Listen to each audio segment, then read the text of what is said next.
Dude, somebody said Counter-Strike. You're like, you're still playing Counter-Strike? I'm like, yeah, dude.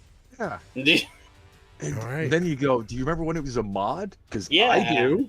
I do remember when it was a mod, and it was like a big It's deal. Team Fortress. Yeah, and okay, now it just started. All right, are we live? We are live. Yeah, we are. We're live now. All right. And hopefully, I don't know if anyone's in the chat. You should be able to hear Jed and Imperatus. Yeah. Because they should be coming through my normal I hear desktop 'em. audio. You hear yourself? I hear myself in All right. it. Do you sound shitty or good or decent? Oh, I always sound shitty. You know what I mean, relative to Yeah. listen. All right. All right. Cool. We're about to play some Tekken. Did you want to practice first, Imperatus? You can't see him. I'm good. No. All right. Dude, I grew up in the heyday of fighting games. Yeah, man. Warm-ups. Yeah, right. Back in, I mean, if I would have Just had talking that, about that. I'd come over there bullshit with you guys because I love Tekken too. So. Back in I'd probably say junior year of high school up until like maybe 3-4 years after high school. That's all me and my boys would do. Yeah. Hang out and play fighting games. Either we went to the mall, goes to show how long ago this was. Those were the days, man. Go to the Going to the arcade. arcade was the shit, especially when you start to recognize people and you start to. I wish I really would have gotten to the fighting game community. Shout out to Livonia Mall. They had an arcade there. You would go there, and you start to recognize the guys that were whooping you on Tekken or Virtual Fighter or whatever the fuck the games were. That was fun though. You would get better. Sometimes you might win one. Like it was like a sense of accomplishment. I still remember some of those guys. Just offhand, I never talked. Oh yeah. And then once we left the mall, we'd go back to one of my friends' houses. It was one of two guys, depending on if we felt like, partying as well. We'd go to the one dude's house. If not, we'd just go to the other dude's house. Mm-hmm. And I would fire up console versions of fighting games. Yeah, and you would go over there, stick your quarters on the machine on the side and shit, and waiting for everybody to come over there and all this other stuff. All right, so I just created whatever quarters, tokens, whatever. Because at one time they quarters until they replaced it with tokens. And that tells you how old I am. Right. What's funny, Vidge, is you're right. Nowadays, people have all this information about fighting games. Story. I swear to fucking God, I knew this kid in high school. Like, oh, by the way, I set up the session. It's called VW. If you can find it, you should be able to find it. I don't know if I set it up right or wrong, but I think you should be able to find it. But yeah, there's a lot more information because back in the day, outside of magazines, in high school, who made $500 in high school in the 90s because he had the move list for Mortal Kombat 2. Right? Oh yeah. Dude, I used to sell that shit. And he I was did the selling same thing. move list. I did it for Mortal Kombat and Street Fighter. I used to sell that shit for $5 or $10 a pop. Yeah, because my family had a printer and I could print shit out and just. I was like, hey, you want the move list? My question was, this was like 1993, 94. Yeah. Where the fuck did he get that info? It was hard to come by. You know what though? Some people, I didn't realize it then, but some people had the early internet, or if you can go to the library, print something out. 95, but I didn't think to do this. But that's how people were getting that information. Honestly, we think it back then, but it was still not, because you're right. If you had the move list, because it was hard to do fatalities, it was hard to do a lot of those moves. The first one wasn't so bad. Mm-hmm. They were kind of basic, up, whole block, up, do a 360 with the stick, forward, down, forward. Man. Yeah. All pretty simple. It wasn't until you got into the second one and forward where it just became charge this, ridiculous. up. Yeah. Anytime up was a command always pissed me off. I have fucked around a lot with emulators. Mm-hmm. There are settings that arcade managers could tweak the cabinets to. Mm-hmm. Yeah. I used to go in there and tweak the cabinets because I had a friend that owned a arcade, and he would let me go in there and fuck around the machine as much as I wanted to.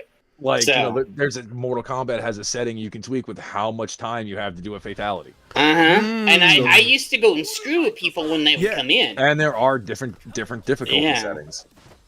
Yeah, and not only that, I know they found out Bison was broken. He was predicting he would go off your input list. So what you use as an input or whatever, that's how, like, as you hit an input, it read it to know how to react to you. Yeah. Which I mean, that's not a surprise. Oh yeah, they but do it that was nowadays. official. Fighting games use that nowadays. Yeah. Well, I knew Bison was broke. I was like, dude, he's broke. He's broke. He's fucked up. Well, yeah, it's what about a buddy of mine, him and his group of friends that used to have a saying where it was just like, oh yeah, you turn around and beat Bison the first round, perfect. Next round, you can't even lay a hand on. Yep. Him. Yeah. They activated the cheat chip. Yep. I always like he got angry.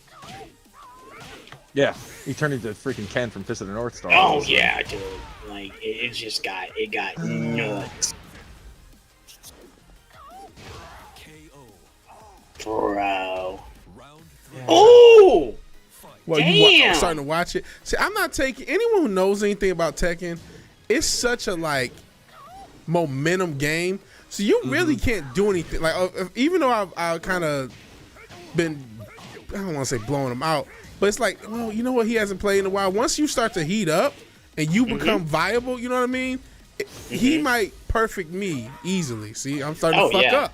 See how he just caught that. Well, you'll see in the future. I missed that punch. He caught it because he's starting to he's starting to get his Tekken hands back, right? Because he ain't playing in a while. It's been a long because I don't have anybody to play with anymore. Yeah. And fighting games are only so much fun playing by yourself, and who really wants to deal with the fighting game that's community. true on that one.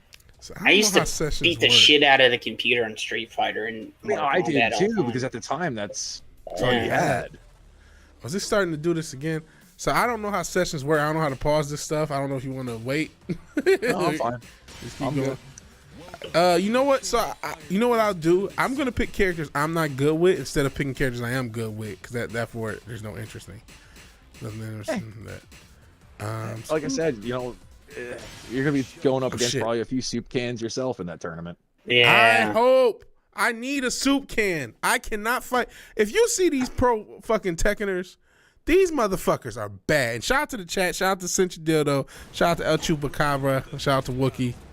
Cincy Dildo was talking about the Netflix Cleopatra trailer is We Was Queen. See, I'm glad I'm missing these trailers. It ain't nothing. I picked it's nothing to win. Boy, You know? I might get one. Yeah.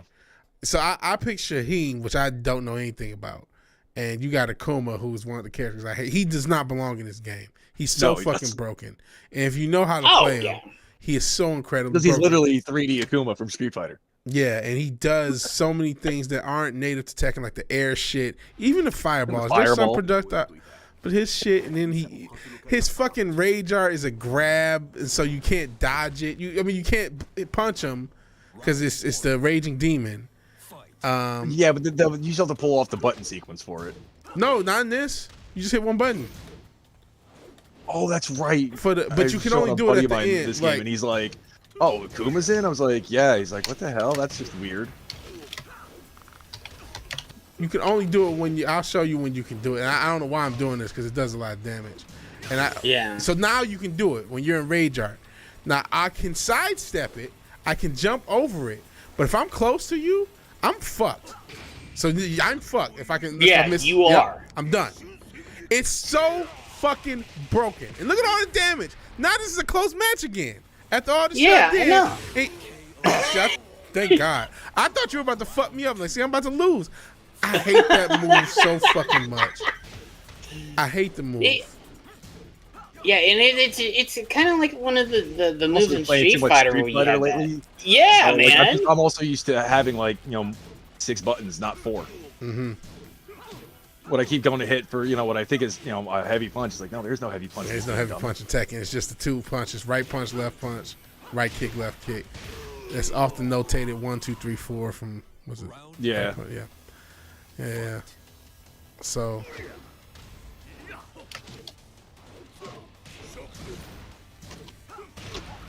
That it's like, oh, I'm playing Akuma. Yeah, the timing is not Street Fighter. I'm not gonna pull off the same combos. Shit, look at me learning combos. I don't know shit with Shaheen.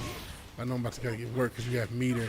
If you wanna check out the move list and shit, like I said, Yeah. Because I know he has different special moves that he can do in meter.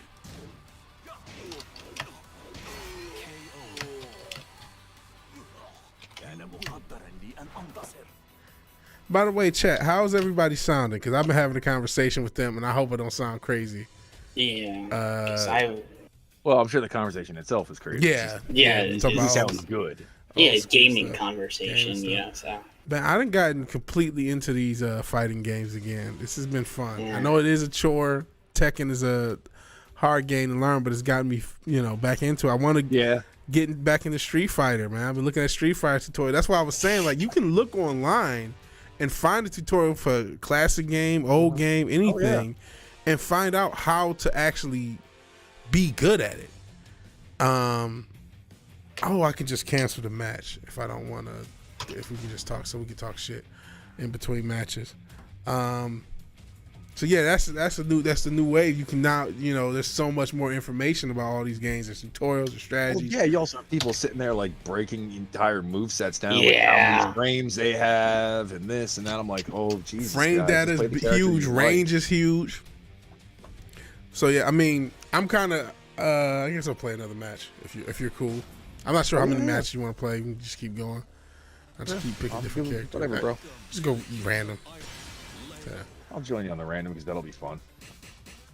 I'll do random level. He said audio's good. You do sound crazy though. Okay, so it's normal. So it's normal. Okay. I sound like my normal fucked up voice. Okay. You know what? It wasn't bad, but it didn't hold up to the two originals. Was the newer Killer Instinct? Yeah, I didn't play newer Killer Instinct, but a lot of people like it. Yeah, and it wasn't not the same. Bad, but it just it wasn't the same, man. It wasn't like he said. He wasn't bad. It didn't have the feel as the original Killer Instinct. So combo breaker. Combo breaker. Because when those first two games came out, man, they were cold. At the time, that was honestly kind of mind blowing.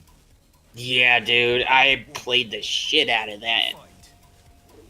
So. Oh, shit, here we go. You know what though? Why have fighting games actually seem like they're coming back right now? Because you have Street Fighter 6 comes out in a couple months. Tekken 8 has its hype. Mortal Kombat, I think 12, 13, whatever it is. It's coming out. Supposed to be a trailer for that today. Yeah. So there's still a fan bases for all these games. Oh shit. Am I blocking? I am.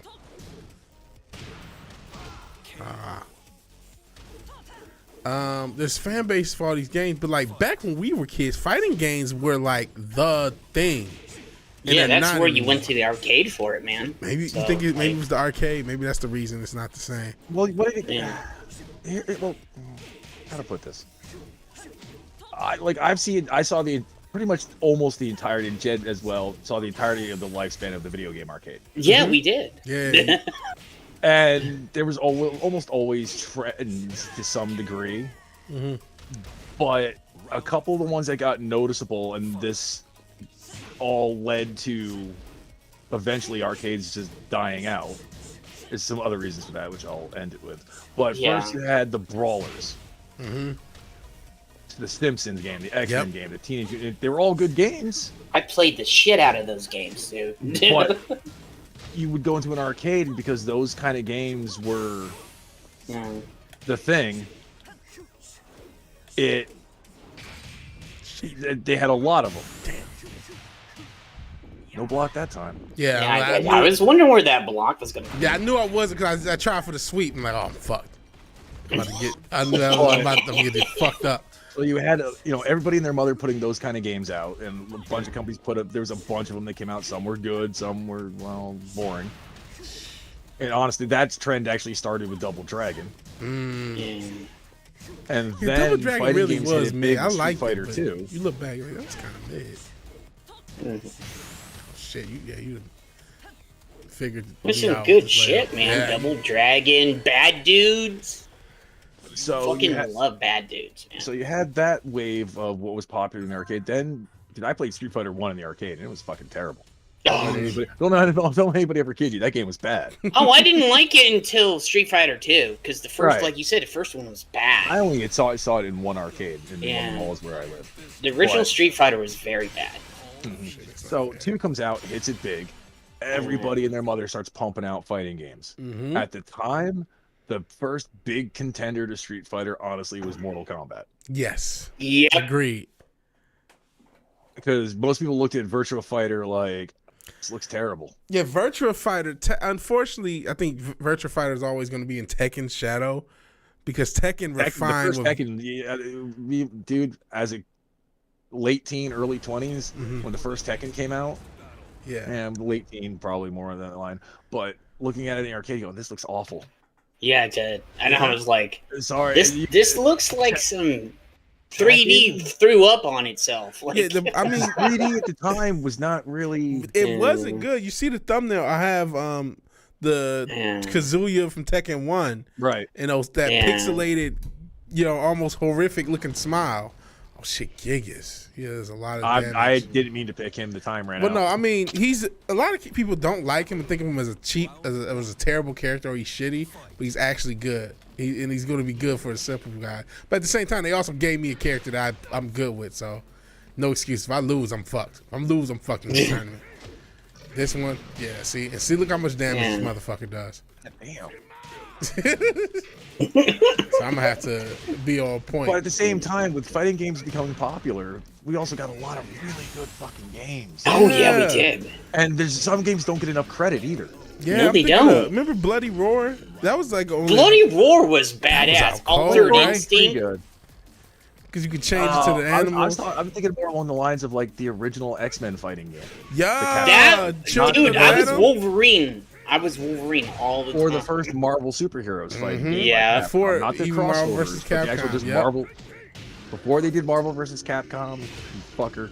Before they did X-Men vs. Street Fighter, because that's how it started. It was X-Men vs. Street Fighter, Marvel vs. Street Fighter, and then they went into Capcom versus Marvel. Yeah, and then that's when the. Oof. So you had that franchise that was good. The Darkstalkers series was good. Yep. Darkstalkers is what was that chick's name? The really cute one with the wings. Morgan.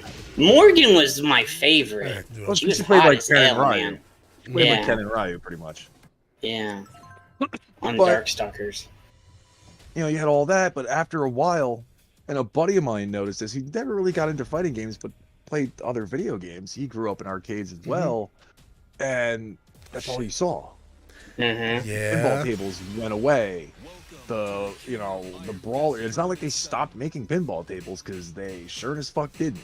They leveled them up actually, and you got like Addams Family, and all the Addams Family was in the Star Trek ones, and we got a Superman one, and a bunch of other stuff. A lot of '90s ones. Even they were fucking really, really good. cool, man. I love those pinball games. But after a while, as he put it, arcades turned into nothing but fighting games, ticket type machines.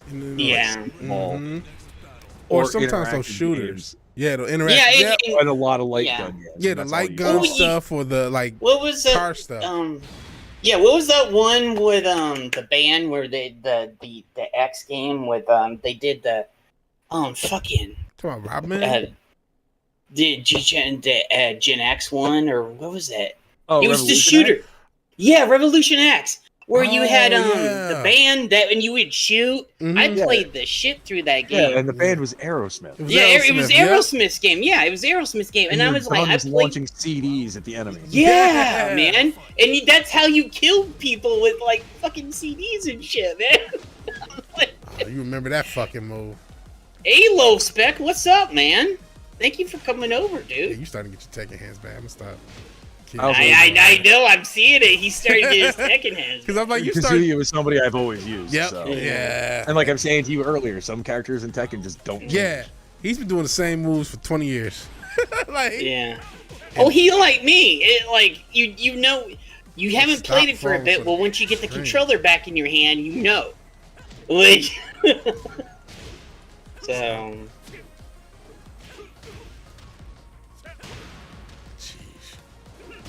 Yeah. Nope. But yeah, you know what? I think the oversaturation did kind of kill it, and it hasn't really. You had also so many bad games. Yeah. Because we're remembering the good ones. There were some awful ones. Yeah. Remember Shaq Fu? Oh. Shaq Fu, dude. You know what I mean? So it wasn't all brutal. The Paws of Fury. Oh, I do vaguely remember that. Let Shaq Fu just, yeah. Don't get me started on Shaq Fu. I was just like, what So the I mean, fuck? yeah, it became a saturated genre, definitely. Just like first-person shooters did in the mid-2000s. Yeah, and still, Yeah. I'd argue, well, up until the nows, it basically has been. It's been the premier genre, and that honestly, that kind of kept me out of gaming for a little bit. I mean, listen, I like Call of Duty back in the day, but I was never that good at first-person shooters. Yeah. I can't believe I got that move cannot. I mean, I started with Wolfenstein 3D and Doom and the original Quake and all that, but a lot of it, especially the multiplayer, came from GoldenEye.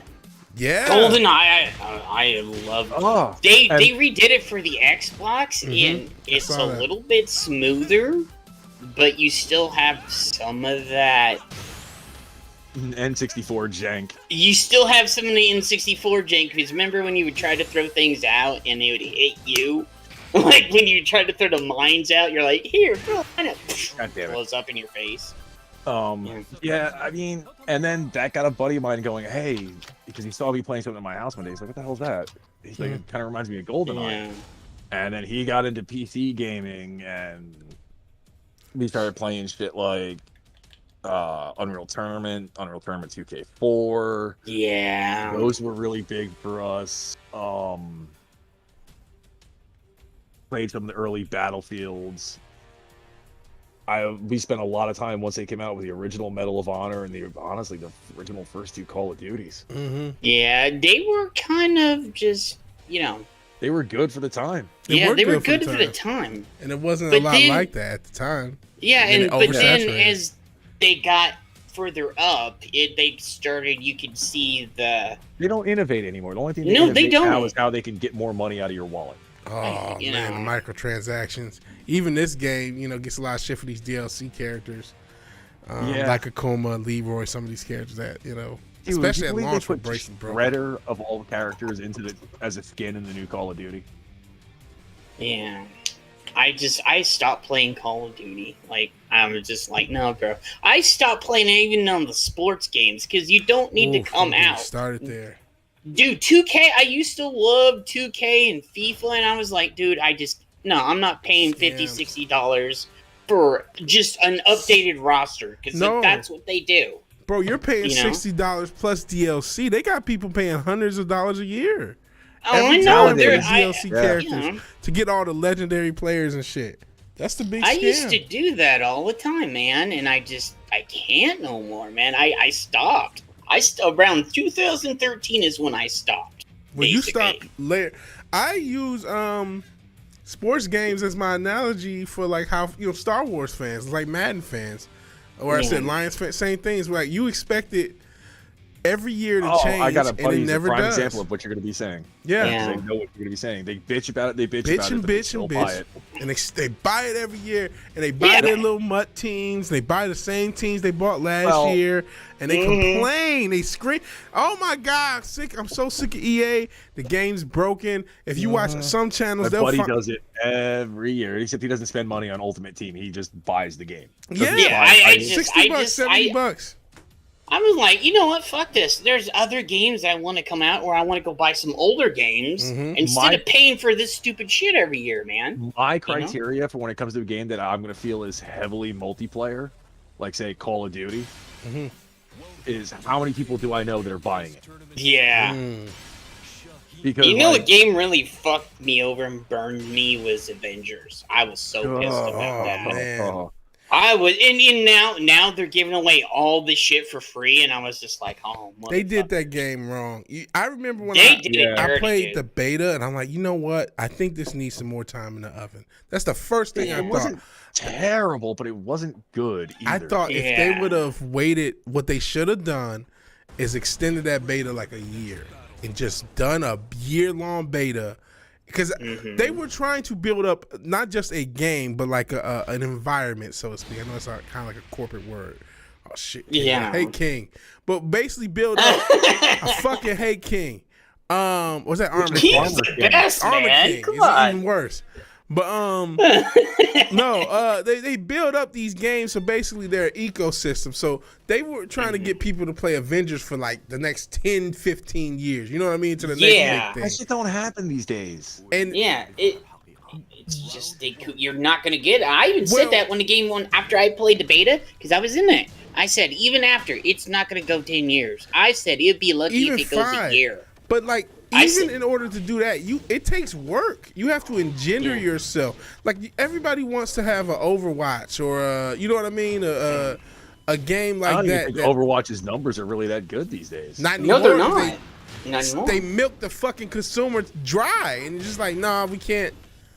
It wasn't even just that. It's just they Time and one place. they can't help but pander. Every time they get into trouble, they fucking pander. So like they just announce some new character and he's like pansexual or something like that, and it's like, okay, what did you do now? Because every time they've gotten yelled at by something by the consumers about something, oh, this character's gay, or oh, here's this comic we said we were going to release in 2 months, but we're releasing it early that talks about how this character is gay, like every fucking time. Every fucking time. I just know they shit where Overwatch 2 was basically Overwatch 1 with some new maps, which I don't think there was that many new maps. Okay, so yeah, it was. The thing that I heard, and I believe this to some degree, is because initially Overwatch 2, the single player content and the co-op content was going to be what you paid for because that was new content, and the multiplayer as it was now was just going to be a big massive update to Overwatch 1, and everybody who bought Overwatch 1 was going to get that update for free because it was just going to be an update. Executive decision, no, and shareholder decision, we need to have a sequel. They wanted a numeric sequel because they're under the impression that, without that, you're not going to get the sales and everything, this, that, and everything else, and so you got murked by just murked King. Why are you complaining? Nah, see, I didn't murk him there. I'm down 2-1. I'm down 2-1. Like I said, I'm trying to play. I don't like. I'm playing random, so I don't just because when I pick Paul, it's like okay, he can't really. Yeah, that you do play an abusive Paul. I'll give you that. It's like okay, I'm and VW. Another thing is you need to go up against some of the strongest people to pick, so you can like go up against those fools. Yeah.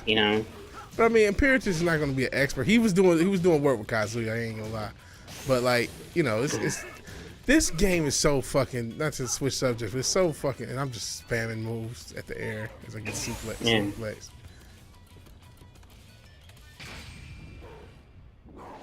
Gotcha. Oh, damn it. Thought I was going to kill. Oh, that did. But this game, it's too much of a learning curve to just like, it's so much to it, man. I know we just jabbing and just throwing moves, and we ain't looking at the move list.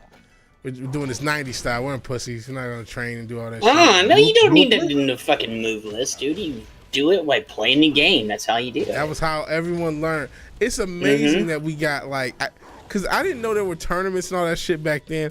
It's amazing that there was a gaming tournament pre-internet where the move list was just motherfuckers who learned the moves.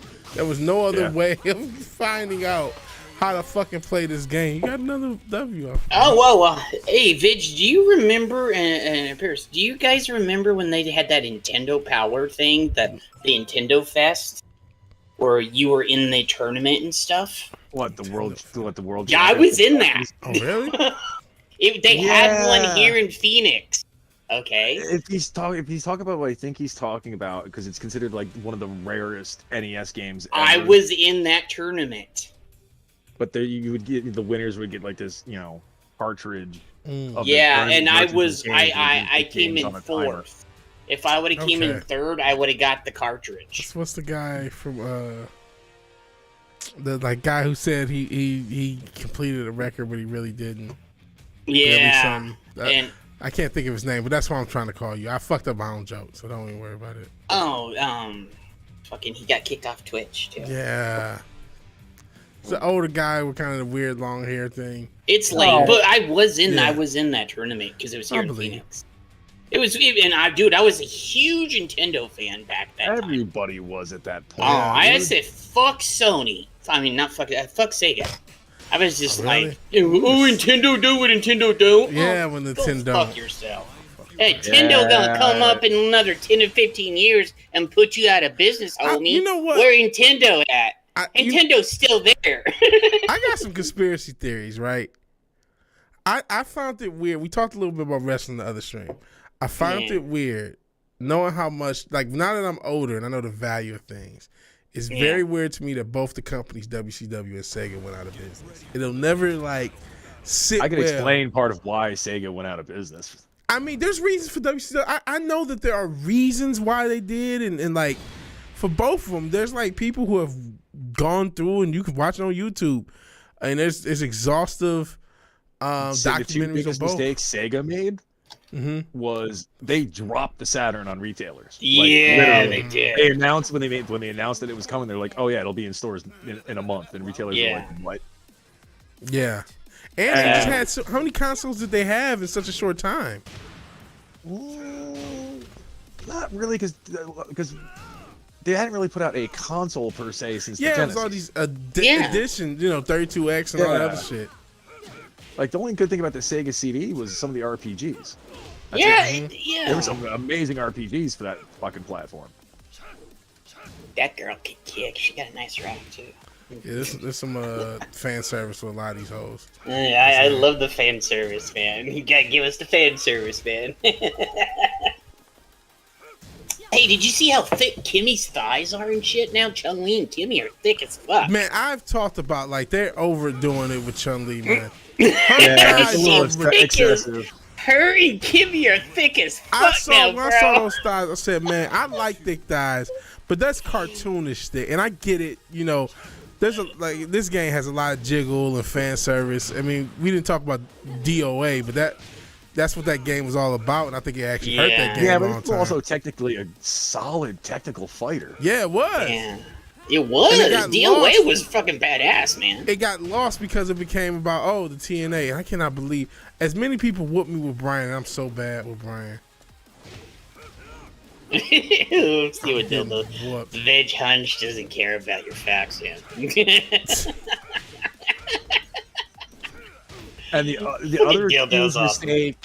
other huge mistake that Sega did was with the Dreamcast. Oh yeah, and I will say the Dreamcast was ahead of its time too. The Dreamcast was a solid machine. They did a bunch of good shit. So it wasn't the system itself, but they got a little spooked when Sony was about to release the PS2. Yeah, I like the Dreamcast. The price. Yeah, they cut the price heavy, and that scared retailers. Yep. Because the last time Sega did something like that was with the Saturn, which was technically a flop in the States. Yeah. And I've been able to, through the joys of emulation and having friends that were absolutely out of their minds back in the day, who would buy imports of Japanese games in that era. And there was a lot of really good fucking Saturn games. Oh, dude, I worked at I had a store called Pulp Culture Classics back in the day, and when that came out, one of my friends, he got the American version and then modded it so he could bring the imports over. And we would play the imports in the store all the time too. I remember when that was a whole thing. And like, for example, like, I'm a big fan of a genre it's still there. It's just, I don't know where it's really at, but the old shmup genre. Yeah. Life Force. Now they kind of call it. I guess shmup still too. Shoot 'em ups. I haven't heard that in a long time though, dude. I'm a big fan of those games. R-Type, R-Type was awesome, man. And it was also insanely fucking hard. Oh yeah, it was. Yeah. Well, I want to, because I'm reading Dildo's message. Let me expand upon kind of my hunch. I mean, I know there's definitely technical reasons. All this shit. I'm glad you kind of brought out, like, okay, this is the shit they did that pissed off retail or just confused retailers. But that's kind of almost scared, pissed off, and confused them all in the same go. Both of these companies had, like, weird mismanagement. They're like, why would you have ever thought that? Like, they had things that people first guessed. Both companies, where you say, like, well, I'm talking about WCW and Sega. It's like, what is going on here, man? Like, what happened? Well, and then they get kind of bought out by the rivals. WCW tell it, a lot of the problems they ran into, especially early on, was corporate interference from Turner. A lot of stuff from Turner. I mean, that's Yeah. ultimately what killed them. Was a Turner executive who just didn't want wrestling on TV. Yeah, even though they were a still lot of the giving guys who were in the making things happen behind the scene have all said the general consensus at Turner was, we have CNN on our network and wrestling. What the fuck? Yeah, are we doing? and then Vince was getting pissed, and Vince made a phone call over to Turner. And Turner's like, "Oh, here, you can fucking have it." They sold it for it like wasn't $2 even Turner million at that point. It was AOL. Yeah. AOL Turner, AOL. How much it sold for? Also, that's another. Maybe with I think Vince WCW got is it more for what, cheap, like like 2 or 3 million. 2 million? And it was like, wait, some of the wrestlers have that. Why? How does it sell for so little? So I'm like, That's what I said too. And we got the library rights. man, the library. Yes. That library's worth like 100 million. Even then, just for DVDs and tapes and stuff, because that was early 2000s, so DVDs are just coming out. You could have made enough money off of that to cover way more than that $2 million. I'm just saying, for the NWO stuff alone, Hellfish bro. shows up. Yeah. Yeah. They also did spend way too much money on shit. Yeah. Yeah. Good old Giving corporate. people that were deserving of the money, but not. You can't be going and giving a pro wrestler like an 8-year contract. Yeah. A lot of man. big contract, big money contracts. A lot of Yeah, because they could end up getting hurt. Yeah, or Severely. I mean, let's be honest with a lot of wrestlers, substance abuse issues. There was a lot of stuff. With Jake the Snake, I mean, shit, not just him. Scott Hall, that's the one guy I'm thinking of. Unfortunately, rest in peace. Yeah, Scott Hall. He's a guy that got a big And contract. They made fun of his problem on WCW. Yeah. Then they When brought they- it into the storyline with both Jake the Snake and Scott Hall. Well, do you remember when they were calling him Last Call Scott Hall? Yeah, dude. Hey, it was just fucking, But it's there was a lot of dumb shit, and like every once in a while I'll check out the podcast that Bischoff does. Yeah. Every now and then he'll do a bit of gold in there. It's not even just that. It's like he believed the first like when they like his co-host is like, that was a really fucking dumb thing. And he's like, yeah, I know, and it was my idea. He'll at least take credit for the bad ideas. Like, nah, no, I fucked that all up.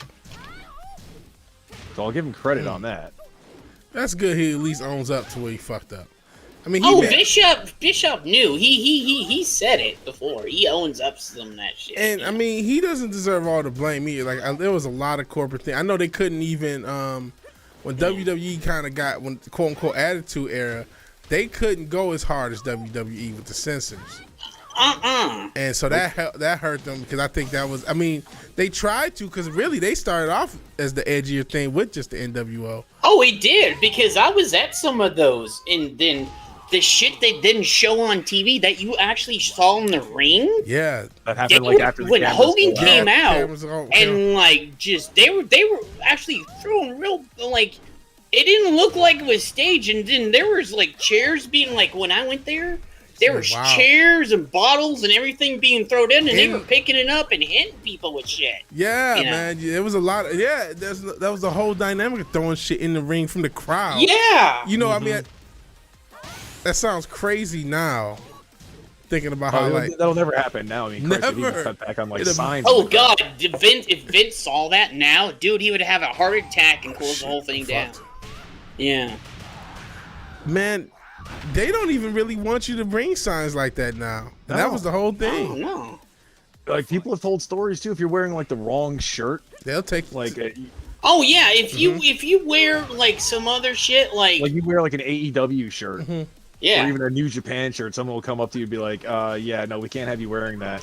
Yeah, in some yeah. cases, they'll give you a shirt. Yep. Like a legit, like who's your favorite wrestler? Okay, here's a shirt for him. Dude, I had a friend that had one of because I went to all the shows back in the Attitude Era day too. Yeah. And dude, he had an old China shirt. This was like about 6 months to 8 months ago. He had on his China shirt because they were gonna do something with China. And I was like, yeah, watch, this is gonna turn into a shit show. And they never brought it up. They just gave her like a second thing, and I was like, okay. So when he got in there, got to the door, they turned him back. He's like, yeah, you can't wear that, man. I'm like, dude, she was in the WW, like, she was a part of it. That's fucked up. They try to hide China, man. It's just like, wow. That's bro. real fucked up. But I'm not shocked. I'm not shocked. As soon as you said China, I'm like, oh shit, they gonna fuck with him.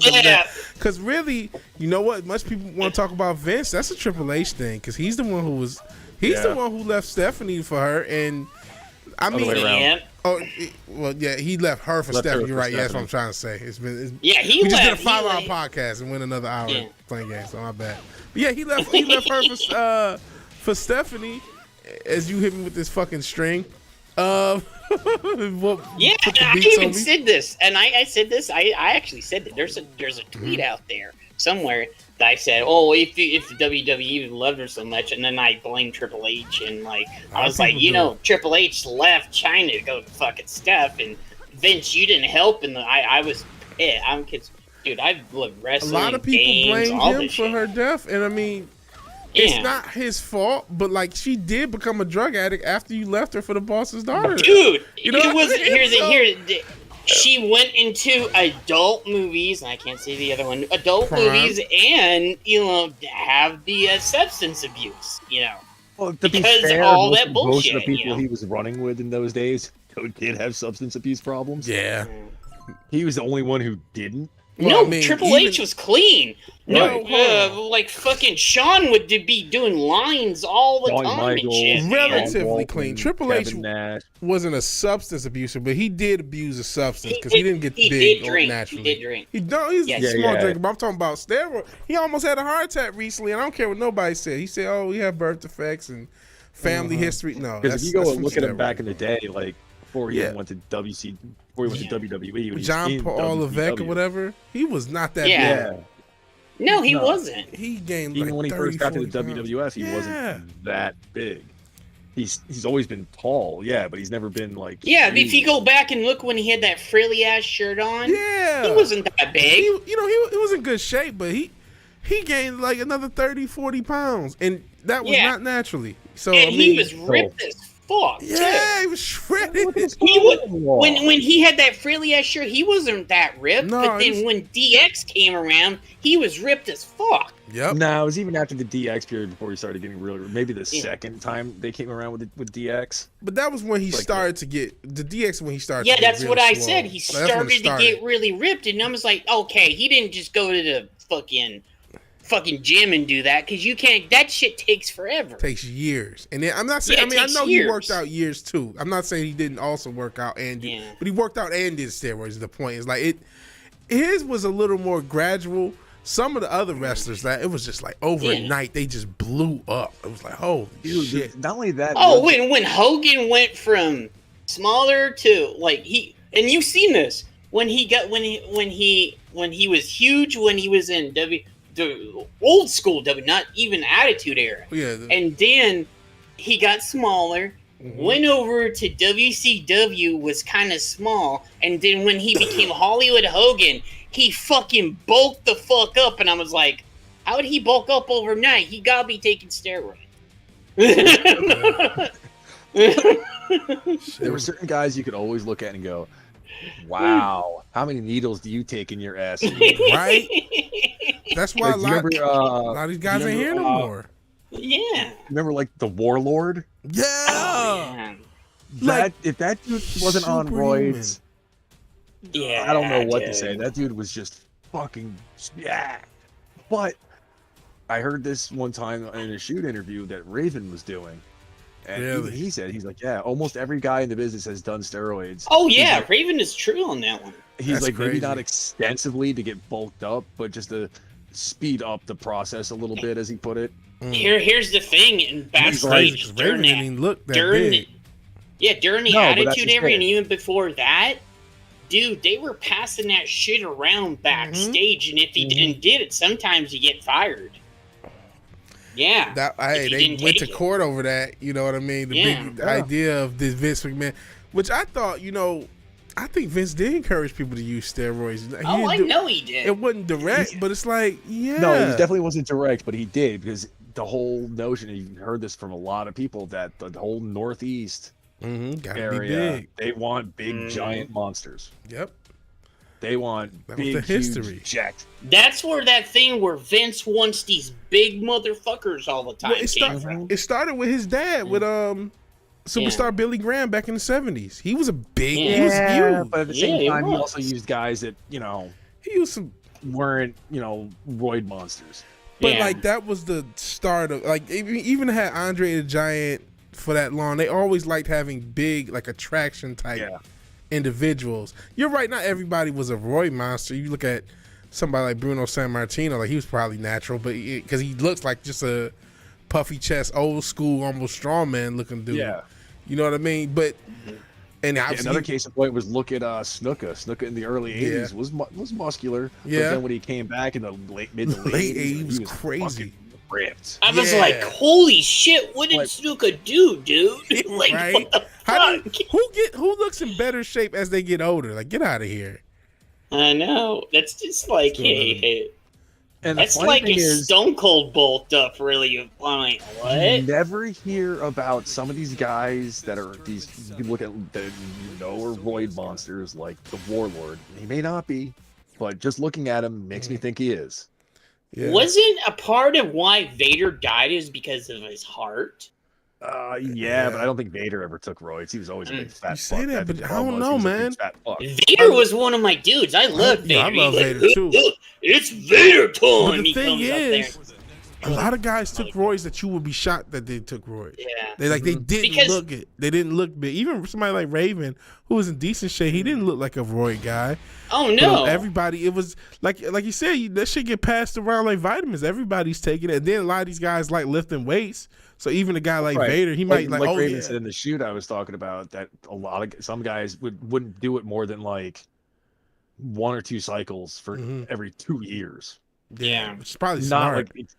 Not like hardcore usage like someone else, other wrestlers would do, but just more along the lines of like as he put it, to speed up the process.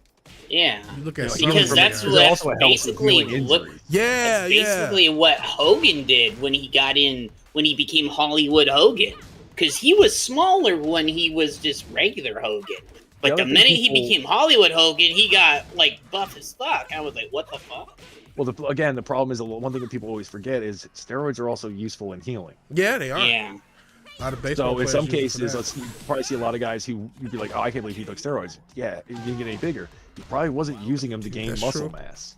He's probably using it to repair what he's got. I mean, those guys went out every fucking night wrestling. Oh yeah, all the they still do that. They still get in shit because it's 365 days a year sometimes. Because I talked to some of them. Since COVID, not went down. For WWE, they got a real light schedule. Yeah, now the schedule. I said sometimes back in the. I said back in the day. Sometimes if you go back even 4 or 5 years ago, WWE had a pretty heavy schedule, but after COVID, and they were already starting to lose money before COVID on these shows that they would do, the house shows. They started to taper off, then COVID happened, so now their schedule is nowhere near what it used to be. Like I said, even 5 years ago, they were still doing 150, 200 shows, you know what I mean? It's still a lot, you know what I mean? Take him for what he is. Jim Cornette might be as acidic of a person as you can get as far as his takes go. But he's told stories about working for Bill Watts down in Mid-South, which was like Oklahoma and Louisiana. And you worked if you wanted to make money. Yeah. And they would go like a month and a half without a day off. Yeah. And like not just like they weren't flying him around either. No. This is back in the day where you were driving everywhere. Yeah, you had to either go on I've heard even some stories from when I was younger that I got to go backstage at some of the WWE stuff that they made them take a Greyhound bus. They didn't pay for it. Wrestlers actually had to pay, and this was even true even in the Attitude Era. Oh no, it was even true recently. You had to pay for your own car, and you had to pay for your own way to get there. Yeah, that's still. I don't know if it's still true post-COVID, but it was true pre-COVID. And you're starting to catch. I should probably take this more seriously. Yeah. The time frame that Jim Cornette is talking about was the early 80s in rural Louisiana and rural Oklahoma. But they did At this the too. time when Like people still thought wrestling was real. Yeah, and he talks they were about fucking heels. Oh man, and they talk about because in that era, I mean, a lot of those people would fight the heels, not let them eat, and all sorts of crazy shit because they really believed it. But what I was about to say about slashing tires, rubbing shoe polish on headlights, crazy gluing fucking gas caps. So, what was I about to say? Oh, Bailey. This is before she turned heel, about 5 or 6 years ago. She was on some show. Oh, damn it, Akuma. And they were talking. Trying to redeem myself from the last time. They were talking about. She was talking about the fact that she had to pay her own travel, and whoever she was talking to was like appalled because they were like regular Hollywood people, and they're like, "Wait, you have to pay your own travel? You have to pay for this? You have to pay for that? You have to do everything yourself." They couldn't fathom what these wrestlers were really going through. You know what I mean? Yeah. As far as doing everything themselves, they didn't have an assistant. They didn't have none of that shit. They all think, because wrestlers do come across as celebrities in some cases. Yeah, multi-million-dollar company, WWE, and $9 billion would have turned out to be worth. Well, WCW did the same thing. Yeah. They were hundreds of $1 million company. They were and they $400 still won't pay for the wrestler's way to get to the. Like, if you fucked up and couldn't make it, you were off the card, man. You were off the card, and unless you had something in your contract. Yeah, and then you didn't get paid, and then they would suspend you because you didn't make it. Yeah, and sometimes they can hold against you in the contract. Yeah. I know a lot of times, like, well, you still owe us such and such dates because you were hurt. Yeah. It's like, what's even funnier is, though, when it comes to contracts, they did other stupid shit. Like, at one point, WCW decided to bring back the Iron Sheik. I remember that, dude. I remember that. And he was so terrible. They're like, okay, well, we can't put him into any actual storylines. Oh, he had a guaranteed contract? Now Iron Sheik is guaranteed? just raising hell on Twitter now all the time. Like, so... Damn it. He tells everybody to go You're fuck like, okay. themselves all the time. He's like, okay, so we'll just job him out. We'll just have him, up and coming talent. We'll just have them beat the Iron Sheik. He didn't care. He's making a good chunk of change. Yeah. Yeah. So they just said, fuck it. We'll just have him. He can sit home and we'll have to pay him, but whatever. He's stinking up our TV. Jeez. They let his contract roll over. Oh, wow. Who did they do that with until they went over to Pro Japan Wrestling? They did that with somebody else. And then then they had the 90-day contract clause, and you couldn't do anything for 90 days, so you had to wait that out. So you had to wait till the WWE contract was over, and then had to wait 90 days. And then you could go over to New Pro Japan Wrestling. I know something happened with Brock. Brock Lesnar did something. It was Brock. Okay, yeah, it was Brock. So he had to wait until WWE let go of him, and then he had to wait another 90 days after that. Yeah. I think he challenged it, though. Because those compete contracts. You can't legally tell somebody who's supposed to be an independent contractor. Especially if it's not going to be, if he's going over to work for New Japan. Yeah, he's not even saying country. And if they did fight that, it's not going to be the likelihood of people seeing that in this country. There will be some.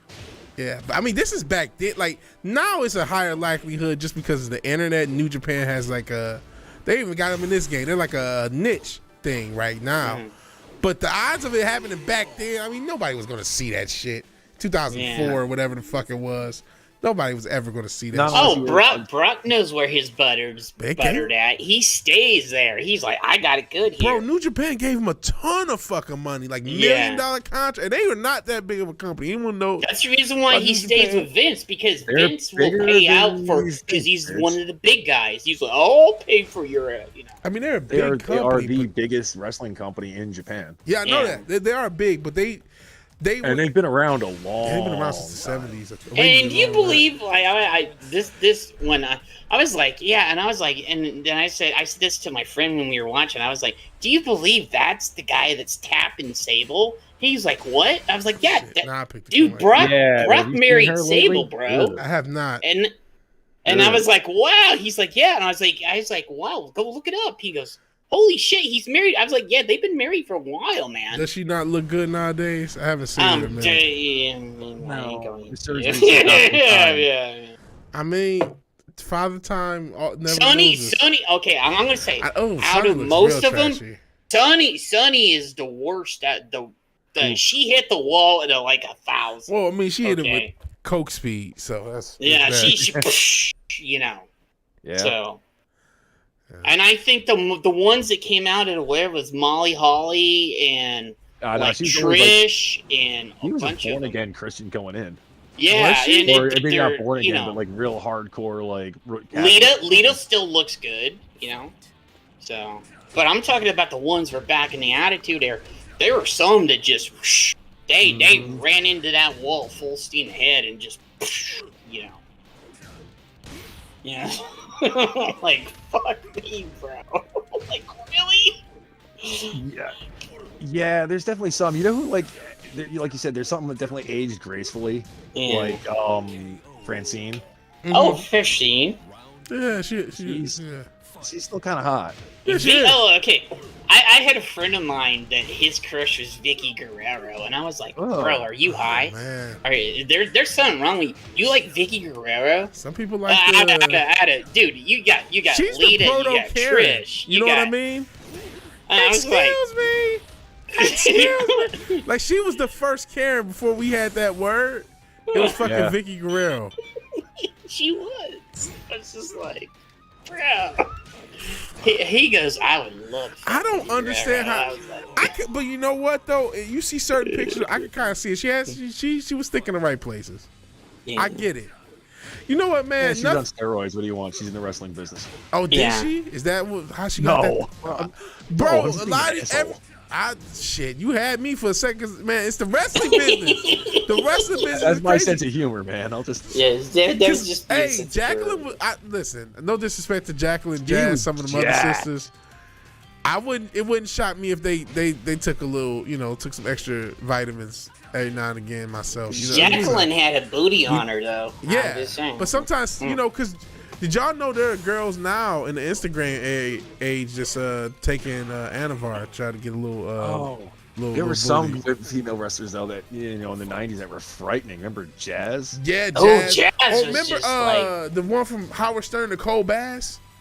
Yeah. Oh, dude. Boy, she had almost transitioned. Dude, I went to a comic convention like in San Diego with the big one in San Diego. She was there and she was talking to one of my friends and I was like, bro, did you just go talk to Nicole Bass? I was like, yeah. Is she still alive? Like, I know. I was like, dude, what in the fuck made you go? And he goes, I like her. I was like, dude, she would fucking snap you in half, bro. Man, she was Don't go there. Are you gonna say just uppies or some shit, man? Like, what the fuck?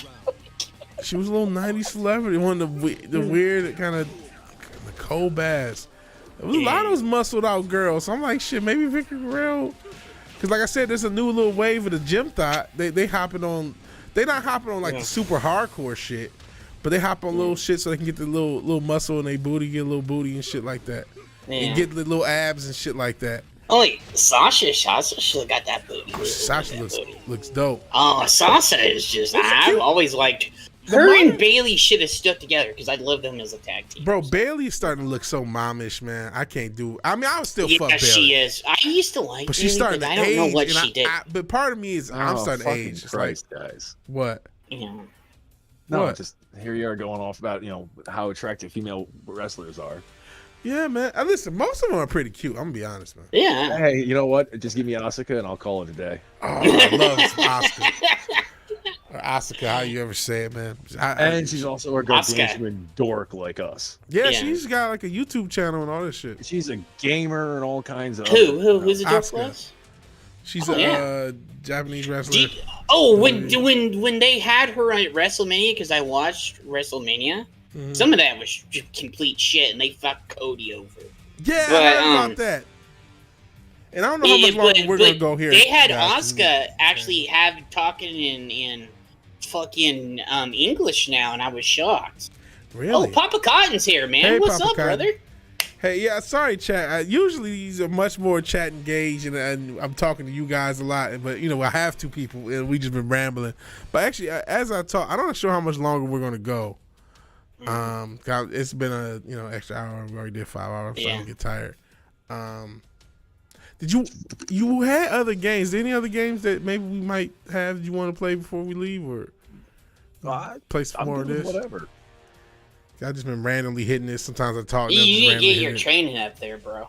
Yeah, exactly. Well, I'm not really playing that hard because I'm like, okay, if I was really about to play I want to see you go kick some ass and then just come at it. Actually, like try right. You know what? No, I'm gonna really get conservative Chloe on that ass. You see, come on in here. Here's a new contender just coming out of the blue, and then you say, And this is why you see you all over Twitch and YouTube and everything. This new fucking motherfucker that just came out of nowhere. We'll see. That's what I'm hoping for. I'm hoping to have a He's gonna turn into Tekken royalty, bro. That would be the shit.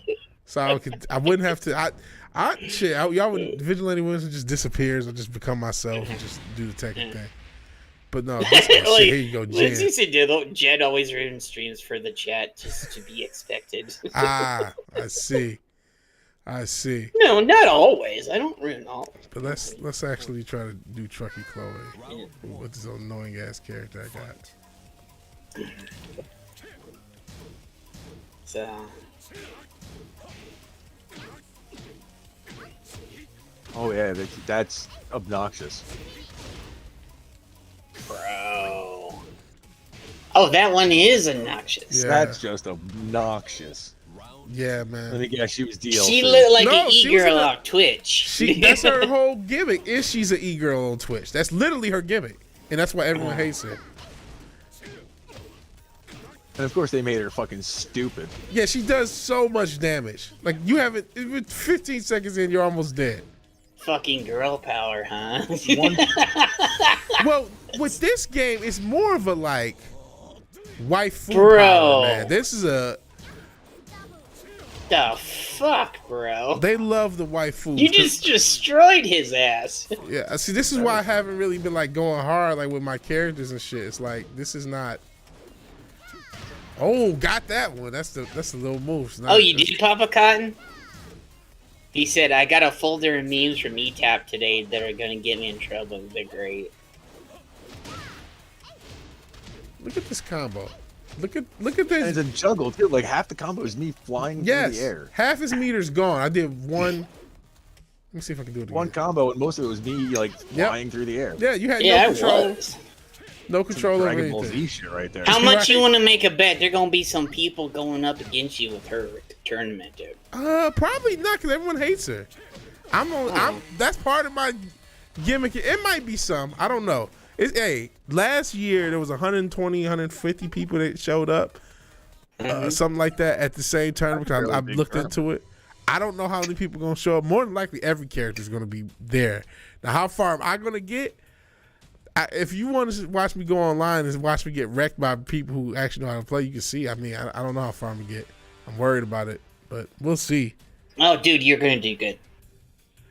We'll see. Got a folder of memes from ETAP today. They're going to get me in trouble. They're great. Shout out to was it ETAP? ETAP's good, dude. Was it Legion of Memers? See, I'm such a boomer. I'm so honest. No, ETAP just does. He's not with the memers. You don't think he is? I don't know how that works. I mean, I'm still new. The memers. Yeah, I'm the one that's been getting all the people for mad over at the show, and he's like, "Dude, I didn't know there was like all these people, and I've been bringing people on the MF that he didn't even know about." Yeah, your connect. See, I actually get worried about some of that stuff. I don't know. Nobody watches my streams except like Papa Cotton and Tension Dildo, which I love them. But I've been pretty critical of a lot of fandom stuff. But no one I don't walk away from it because I still stand by some of the stuff I said. Some of it's harmless shit. It wasn't like end of the world. Let me play with a little lesser. My big issue lately is like, can we not have the fucking 5-hour long streams talking about 2 topics? Right. And 5 hours long because you're stretching it out for fucking super chats. Yeah, man. See, kind of fucking obvious. Oh yeah, I've seen people on Twitch do that. Like, you know, there's so. a lot to critique about a lot of the stuff, and I've said as such. I just. But no one knows because no one watches. I don't remember the streams. I do these streams. I talk my shit. I play games and go about my life. Fizz Chozo's still here. Thank you, Fizz. You guys are still here. Thank you, Fizz. Doing my streams. But we appreciate you guys for being here. Yeah, thank you. Or me and my buddy Doc hanging out and just ripping comic books apart. But like I've said some things against somebody, not against, but just like this. Anyone who's trying to exist in this little community, it can be, I don't know if political is the right word, but it can be, maybe that is the right word. Dude, Vince, did you see last week on the America? Did you see any of the show last week? I saw part of it, I think. Did you see the part with Ruben where Ruben went berserk? No, I don't think I did. I literally thought we were gonna get taken down. What happened? Because of what he said. Dude, he went ballistic. I'm forgetting his combos. Yeah, he started talking about that he like picks up girls and shit. Oh yeah, that whole spiel. I can't say some of the shit that he said because we were lucky we didn't get taken down. But what he was saying overall wasn't bad, but the way he was saying it, just no. Wait, you know what? And he kept digging the hole too. And tonight he did the same thing. He kept digging the hole. Papa Cotton has a thing. He's talking, and we saw in the private chat some of the stuff Ruben was going through. So I try not to be too hard on him. But he's talked about some of the creepy shit that he says, and it's like, oh, dude, he says some creepy ass shit, man. I kind of joke defended, but I do. And you're starting to pick me apart. I'm trying to span the same. Oh, way. Dude, he's like fucking right. And I know as we play, character that has no business being in this game. Yeah. Ooh, talking about Noctis? That's what a guy from Final Fantasy. Yeah. It's Final Fantasy, man. Why you got Final Fantasy? Negan in this game. Yeah. From fucking Walking Dead. And that's another. People wondering what other characters they're gonna have. Oh shit! Nah, I forgot the rest of the combo. So I'm trying to. Oh yeah. Go ahead, bitch. Oh. There we go. I agree with Dildo said. Like they get offended about the smallest thing. About the smallest. Yeah, they do. Did you say, yeah, man? Because I've talked about, I love Gary, but I was critical. At first, I was initially critical over the what's the shit, the Picard shit. Because it's like, man, you spent the whole time talking about this show. You were supposed to do this hate thing about the first season. Now all of a sudden you get some access, you love it. But then I said, man, fuck it, get your money, make money off of these motherfuckers. I don't. You know what I mean? I said that last night to somebody. They're like, should I do this and talking about something? I was like, dude, if you can monetize it, do it. The cost of everything out here, you better get this fucking money. So I'm like, man, it ain't world peace. You know what I mean? Just talking about a fucking TV show. And, if you gonna believe somebody on the internet about a TV show, then just do it. I don't know what to tell you. Mm-hmm. Yeah. But I still raise the question. I still talk about it. And you know how people here is. And I love, by the way, love Gary. I have nothing bad about him at all. But I have said that. I'm just like, I thought it was kind of funky or weird. And then I say, not really, because it's making money. But I do think it's, if he wasn't paid off directly, he was paid off in access. So there is something to be said about that, and I've said I don't know how authentic, even though everyone's nice there, Geeks and Gamers. There's something fishy, and I can't put my finger on it about them. That's how I actually feel, and I don't want to. I'm not saying that to be an asshole. No, you're not saying it to disparage them. No, I get it, but I was saying, I talked to some of the mods for those guys, and it's just a lot. And they've all said the same thing. Jeremy's a good guy. He's just dumb. Jeremy's a really good guy, man. I mean, they went and bought a content house. Yeah. I didn't know that. Yeah. So I haven't been keeping up with them. So it's one of those things like, okay, that's cool. And by the way, I'm supposed to be good with Jackie. You kind of bust my ass. I was wondering why you weren't doing anything with Jackie, man. I thought I was. I've been trying to practice with him. This is why I'm not bringing his ass out, because it's like I just got wrecked. I just got wrecked. I was trying to spam that move. It didn't get through, and you bust my head wide the fuck open. Just with basic tech, and you just kept countering me every time I did the move. Like, no, bitch, no. I made a joke the last night about who wants to take bet who's gonna die on the final episode, people got pissed. Some people got pissed at me last night. I was like, dude, come on, it's the final episode. Somebody's gonna die. I'm taking a bet. One or two people are gonna die. It's the final episode of season 3 of Picard next Thursday. So I'm betting at least 1, 2, I would say 1 to 3 people are gonna die next week. Within that number. And at least one of them is gonna be major. That's one of them's going to be a major, and like, because I was talking to somebody else that somebody's they've seen both scripts. Okay, I was actually talking to somebody that they said they don't know, even the cast doesn't even know what was seen. So there's 2 possible scripts that he said everybody's going to love it, and then the other script is everybody's going to just go boom. It's going to break the internet. So I'm beginning to wonder which script they're going to do. I mean, you told me that. Probably the latter. Yeah, I would go with the script that would break the internet. That's what I was saying. I was like, dude, go out with a bang. Fuck it. We established with a bunch of stuff Hollywood wants the attention. With the fucking, I keep bringing up that goddamn, so you remembering moves and shit. He's remembering, man. I'm like, dog, you start doing elbows. Fuck this. I gotta be aggressive. But fucking, what's that fucking Kevin Smith? When the Netflix guy says, "Oh, we don't care about these fucking nerds," you know what I mean? We want them to, we want the attention. So that's the reason why I said what I said last night. I was like, dude, I said one thing, and then I went on and I was like, do stuff that makes you happy, but I said you gotta call out the good shit when it's good, but also call out the bad shit when it's bad. Then go on, do something that makes you happy. You know? Go do some fun shit. Don't dwell on the same fucking bullshit all the time, because it's gonna make you crazy. Yeah, man. Yeah, it's gonna make go do some shit that makes you happy, like you're doing, VW. Like you're gonna go fucking play Tekken and beat some ass, man. Hopefully, like, man. Yeah, Paradis is getting. Paradis, you need to play some more so you can get your whole hands back. You started to do this little smooth shit. I'm like, oh no. Wait. Pick up Street Fighter 5 and you'll see some shit. Oh, Street Fighter 5. Are you excited about 6 that comes out? Yeah, you probably gonna fuck me up with Street Fighter. We'll do the stream again with some Street Fighter. Whenever you. Yeah, I want to do that. I want to watch you guys play. Like I said, I picked up 5 with the 4/5 of the DLC for like $10. Yeah. I was on CD keys. I just didn't feel like getting my card out and everything, but I'm gonna probably pick that up. I just use PayPal just to be safe in case there's any. Finally hit the fucking DDT. Jesus Christ. See, I told you remember moves and shit.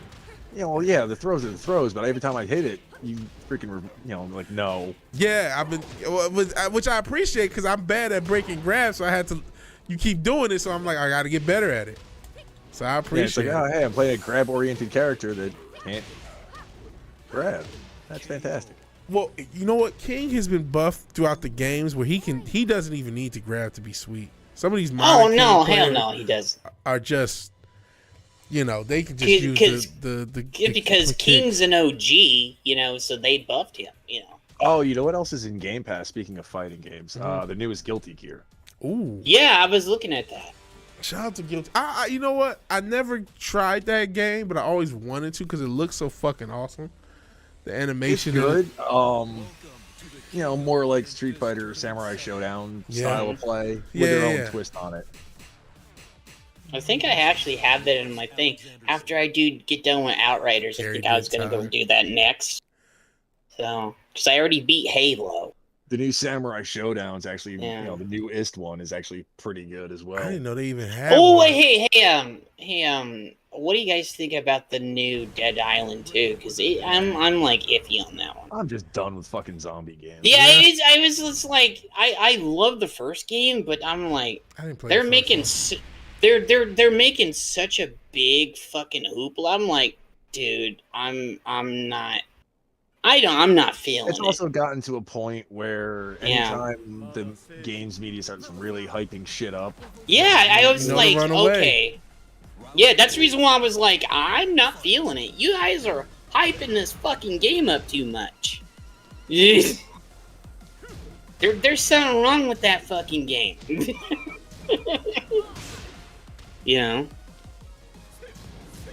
everybody's putting out strategy guides and everything else on YouTube. I'm like, oh, okay. And it's the main motherfuckers that get all the access and shit.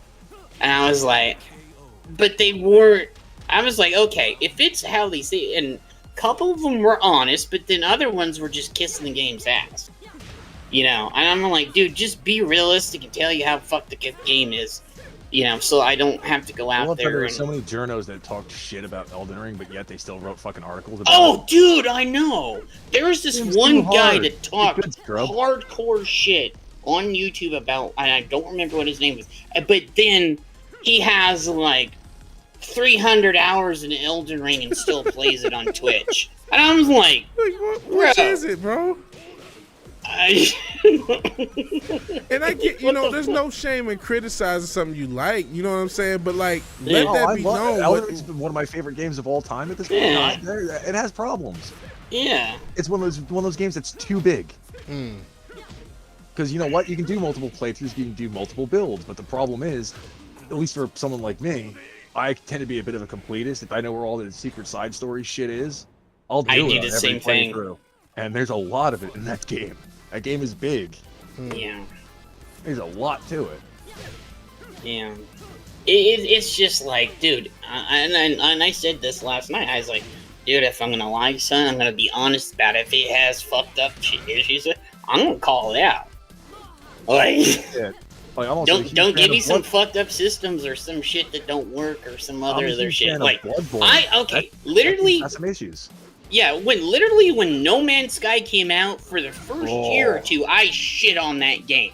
Literally, I shit on it hard. But then over time, I've never played the new one, but I never will because I just don't respect that shit. Go ahead. Yeah, but over time they started fixing things, and I was starting to come around. You know, all the content they've added to that game is free, so and that's the reason why I said they gave you everything for free. They actually fixed the issues, and then when they have an update coming out, they got those patches out there right away if they see some fucked up shit. So they earn my respect because they brought this game back from the brink of fuckery to like, hey, you can actually play it. It's like they do deserve credit because a lot of companies don't do that.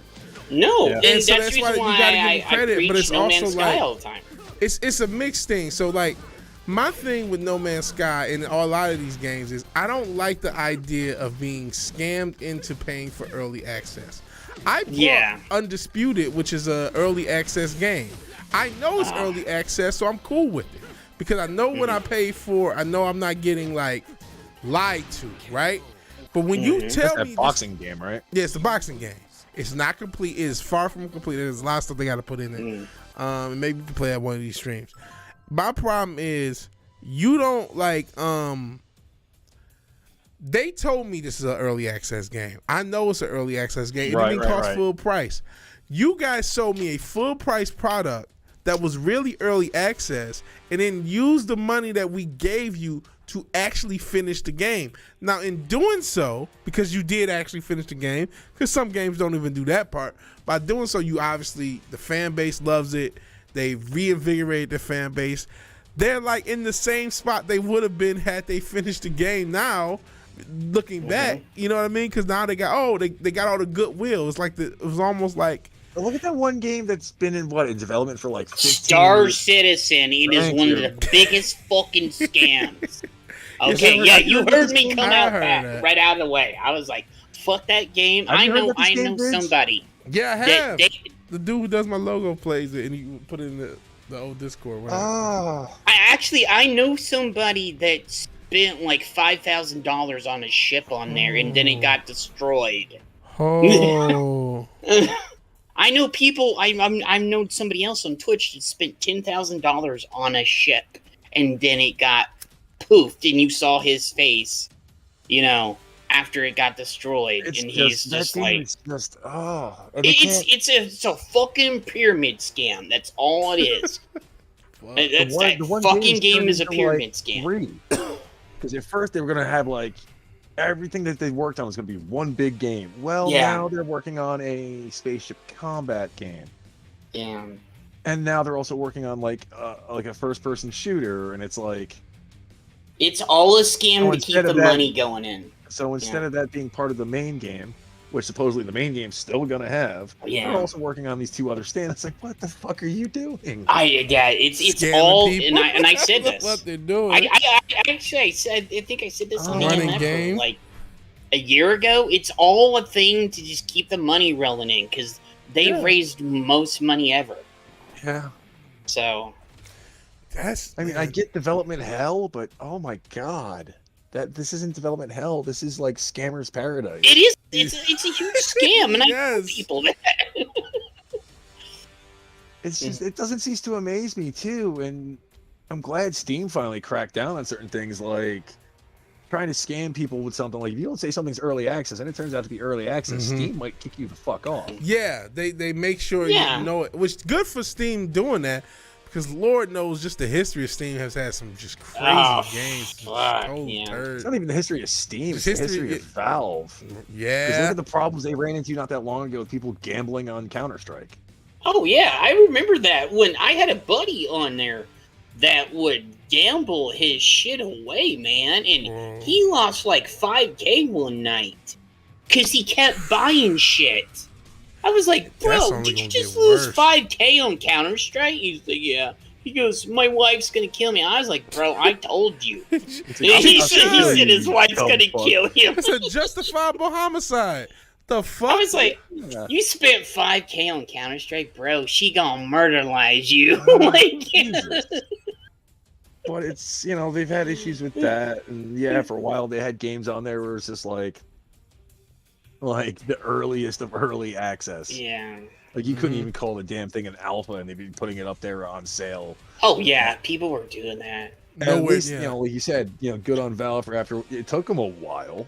Yeah, it did. But they finally came along. Took early access. Yeah, it's such a ditto. Well, because here's the problem: is how can you say this game is just a complete scam if they're never gonna finish it? You know what I mean? But then they sort of put certain regulations in place where it's just like, okay, there's nothing you can do about it. It's Wes is in there. Hey, Wes, what's up, brother? I see you laughing at the chat because the chat has been awesome. I'm laughing at Papa Kai. He said there's some half-naked Korean girl driving over a car. 100% of the time, it's like, nice. He was talking about the algorithm and stuff because we started off with the Gary conversation and we went to the how algorithm works, and now they're talking about Bro, I know me and Fireball have went down the algorithm gimmick. Like, it was showing these athletes, these female athletes, and these track stars with ass. Holy shit, some of these girls are so beautiful, bro. Yeah. Some of these girls we actually one night, was it? You were there. It was, I think it was like the 6-hour stream we did. Mm-hmm.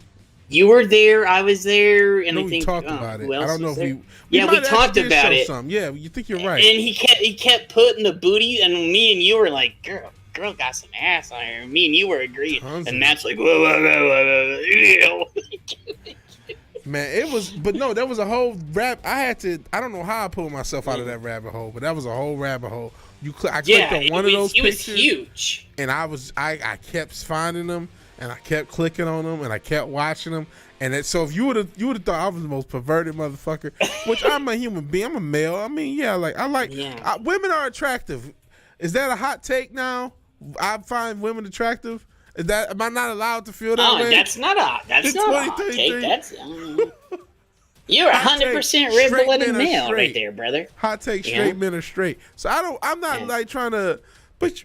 I'm not trying to be pervy, man, either. I'm not trying to, come off like a... But you can appreciate the female form. I can appreciate it.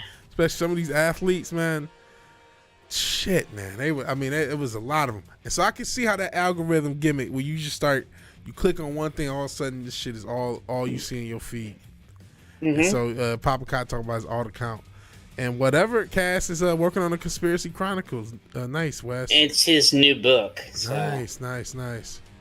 I think it's because I retweeted it for last night too. Attractive is gay, right? That's what they. Suck the female PP, eats the bugs. I don't know if you're allowed to say. You know what? I think women are fucking sexy. I think they're beautiful. I think they're wonderful. I don't know if I'm allowed. Am I? We were talking about the pick me girls on Matt stream, and you're a simp if you say anything. It's like we're designing fucking society so nobody fucks anybody anymore. That's like what we're. Oh, Yoshimitsu. See how I do with him. Yeah, I know, right? This is probably gonna be my last run because you're gonna fuck around and catch up if I keep going. Fuck around and find out, bro. Because as we progressively going, is the side story, the B story is as Imperatus has played more, he's gotten better and he's getting his tech in hands. He's done low parries. He's remembering moves. He's remembering grabs. I'm like, oh man, we gonna have to.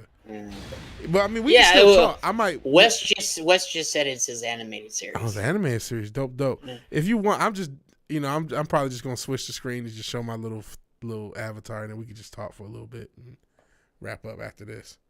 Yeah.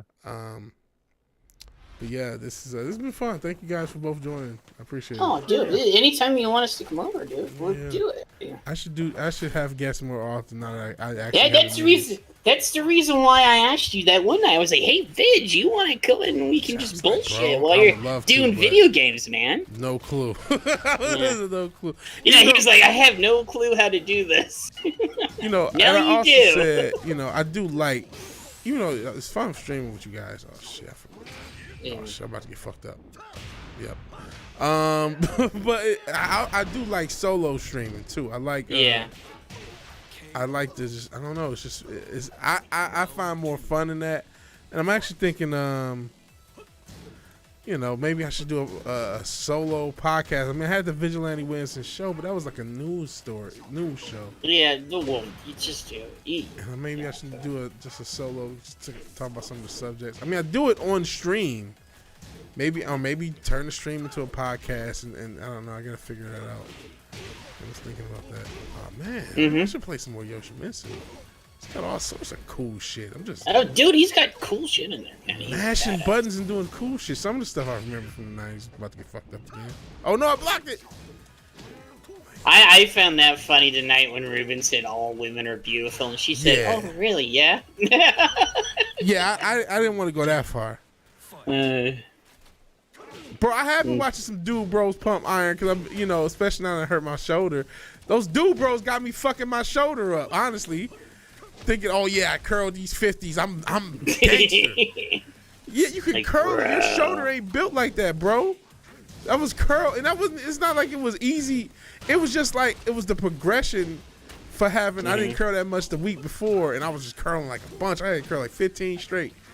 I'm like, yeah. Pull my shoulder up to do some crazy ass. I'll show y'all the dude bro. That's how I'll probably end the stream. I'll show you the dude bro shit I was trying to do.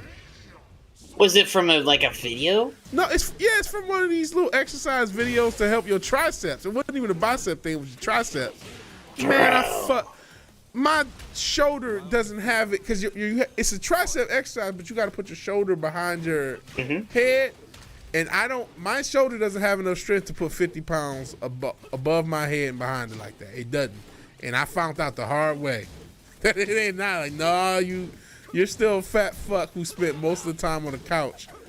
You know what I'm saying? You're not really in shape like that, my guy. You've been working out 2 or 3 weeks and you think you back to, when I was young. Yeah. No, you're 35 going on 36 now, motherfucker. You can't do that anymore. Welcome to life. Welcome to the same reality. I'm fucked. Oh, he looked up because my foot was in the air. I'm like, oh no, and he's mad. See, I told you he's mad. Look how angry Fang was when he threw that punch. He was like, fuck you, that should have hit. It should have hit. Like my grind set. That's a real thing, though. The little grind set shit. They be really, bro. I feel so bad for the young men in this country and the young men in society because they ain't got shit. Because they dads is my generation. I know they ain't shit, and so they ain't got no male guidance, and they got to go to the internet. They got Andrew Tate, who's really a goof. Fun, but he's a goof. All these guys are goofs. And they got all these motherfuckers on the internet. They got grind set. Oh, there's no way I'm not fucked. Okay, I'm like, you're hitting me this time. Oh, Courtney. Hey, Courtney, what's up? Yeah, Ligma grind set. My folder, fucking shoulder. You should be like Yeah, you're gonna Uncle catch up. Vigilante and give young man guidance, bro. I ain't got no guy. I ain't got no help. We gonna cut it out. But yeah, you would start. I ran off early, but Imperator started to catch up. So I was like, You only had me by 2 wins. yeah, it only had you by 2. So yeah, you. Yeah. When we start playing random characters, like if I played my characters, it wouldn't be fair. But when we start playing random characters, you start fucking me up pretty good. Yeah. So yeah, Imperatus can go. Shout out to Imperatus. Let's switch to the little screen. We're not completely done. I'm just. I'm gonna show y'all the little tricep exercise, and then we can just keep talking. I was watching the Dude Bros. Courtney, it's me and Imperatus. Yeah, it's I have Jed, and then Imperatus is here. We're on a Hey, Courtney. Discord call. We were playing some video games and talking. Yeah. Talking smack as we do. Because we thought up the idea on Matt's stream, and we're like, hey, let's go there. Dylan. Who is Dylan Mulvaney? Is he one of those like killers? It's the motherfucker that's on the Bud Light can, dude. Oh, that's the Bud Light guy. Okay. Yeah. Yeah. The one that everybody's pissed at, or you're like, this summer it was, and then last year it was everybody else was pissed at him, so when Matt brought that up, it made everybody was like, oh, wow, really? And it's like 2 summers in a row, but Budweiser, Anheuser-Busch is fucked up for 2 years in a row, so. Yeah, I didn't know about it. Real quick, Yeah, as of today, they're down like 6 point something. Oh, billion. I think they're almost 7 billion. You know something? No, I got a kind of counter to that. People talk about Gillette, how much money they lost, and how much money Bud Light supposedly lost. But Gillette is still around, right? You know what I mean? Yeah, they are. They lost market share though. They lost market share, but like, I'm not saying they would do it again, but I'm saying like, did they really lose as much as we think they lost? You know what I'm saying? But here's the stupid exercise. Shout out to this guy. I think he actually is passed according to the comments. So rest in peace to the brother. Brella's got arms. Look at that. Yeah. Look at his arm. So I wanted to be a dude, bro, like him. Like this into an L shape. I'm like, man, So this we're look gonna do dope. these one arm at a time. I think this is the actual video I was watching. Did you try to do what he did? And he's like, fuck No. this shoulder. This isn't it. Oh, this is some of the stuff. Where's the These one are that he really was? hard on your elbows. It just doesn't feel. Homie looks like he's got a This professional one. gym and shit. This is what I was trying to back do. here. I'm like, yeah, this shit looks hardcore. Look at his Maximum arms. stretch.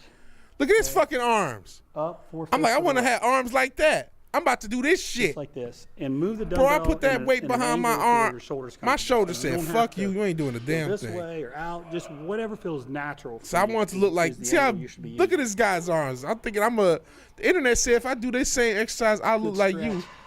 And that's, Bro. look at that shit. Now do that with a 50-pound weight and you ain't really worked out like that in a few weeks. You're going to be fucked up. And that's exactly No wonder what I why did. your shoulder got fucked, bro. Yeah, I should have did the yo-yo dude. Should have did with the yo-yo dude, motherfucker. Yeah. I still have all my rotator cuff right now. But I ain't been to a doctor, so I don't know what the fuck is going on. He gonna be in the that's what I did. middle of the Tekken tournament, and then something's gonna pop, and it's gonna hurt even worse. You know what? I even got the little cup. You heard? Y'all know what the cupping therapy is, right? I got little cups off Amazon. I've been doing that shit, man. Oh, you do where they do the look- cup, and then they take it off, and Yeah, so they got the real cool ones do fire. We ain't doing all that shit. I just got like a little pump, and then you just put these little cups on your body, and then you just pump it up basically, and then it starts sucking. I got like little you scars just and shit. pumped it. Yeah. I Like got that. bruises on me and shit. Looking like I'm a swimmer, like I'm Michael Phelps and shit. All this shit trying to repair my shoulder. Cause I wanted to be just like him and do those little behind the back dudes. Oh, you win his 18 gold medals and shit, man. I don't know what I was trying to do. I was just trying to get shit. And I fucked up my shoulder. And this is, I've gotten so many little mini injuries working out my entire life. And then when you get older, it gets even harder. Oh, just as long as you never had an injury jerking it or anything, then you're good. You know. No, I never. I had a friend that pulled his back jerking it. And I was like, dude, how did you pull your back jerking it? Yeah, I do have body I hickeys. I was like, died on the floor laughing. What you do though? Because the guy said, "Do whatever feels natural." This dude, and then he's like, "Okay, I'm gonna be on the couch watching Ahsoka." I forget, man. I forget about Ahsoka and all these Star Wars shits that's coming out, man.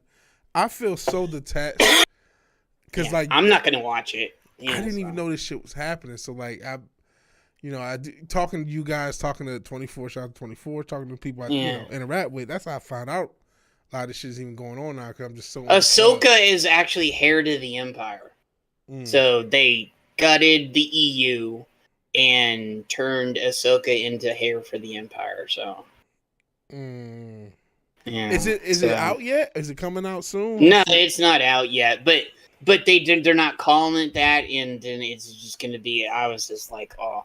But you remember, Kathleen Kennedy said there's no content to get from the EU because Well, even though we didn't. That's been well established. That was bullshit, and it's clear that they keep using the EU to keep everything going, which is what they probably should have done in the fucking first place and did it officially.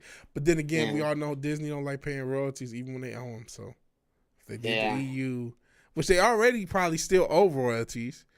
Was it Papa Cotton said I got a sciatica from receiving an awful blowjob. Sciatica from an awkward blowjob. Oh boy.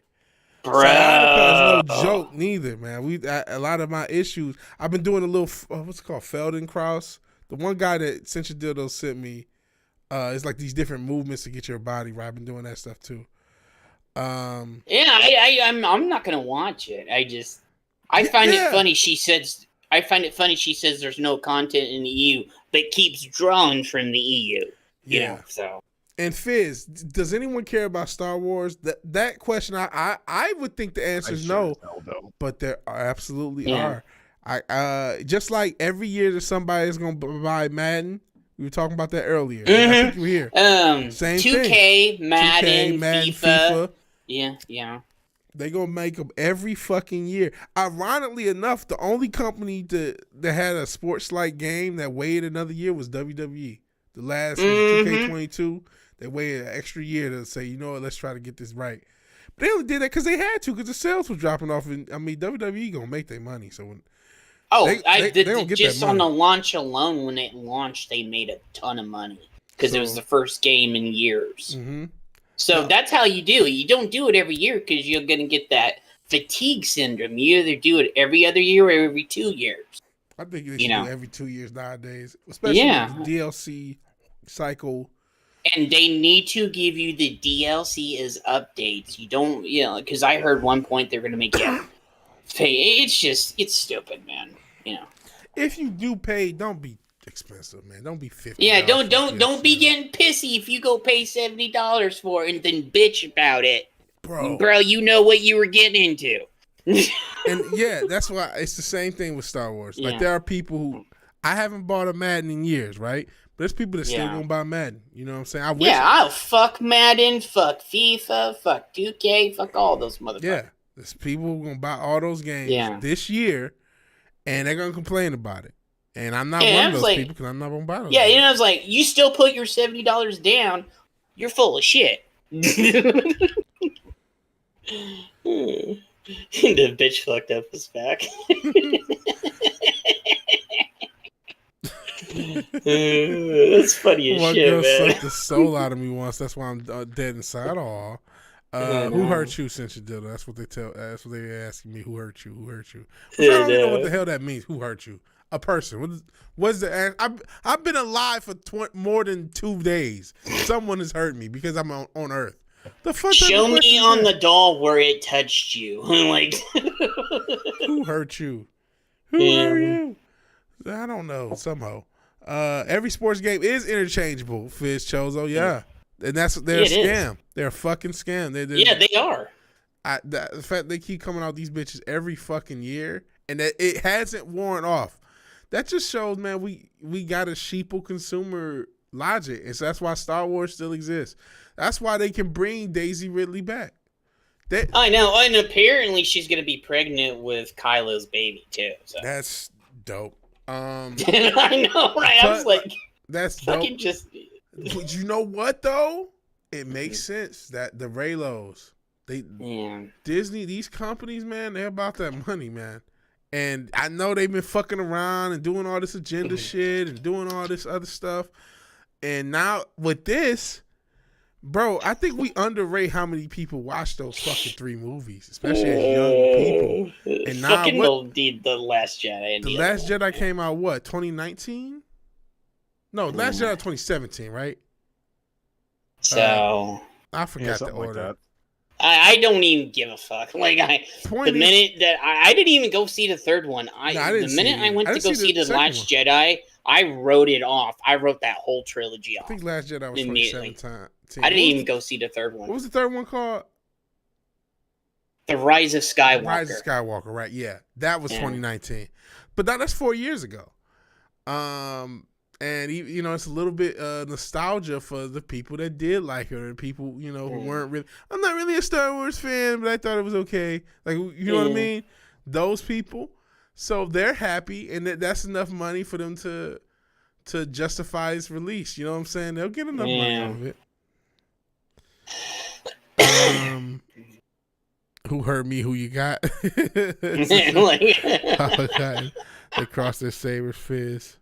Oh, she done miss a comment because I got. And to like, let's get this straight. Kathleen Kennedy isn't gonna leave Lucasfilm until she wants to go. There was no war. There was no fucking anything in the background. They were all working together.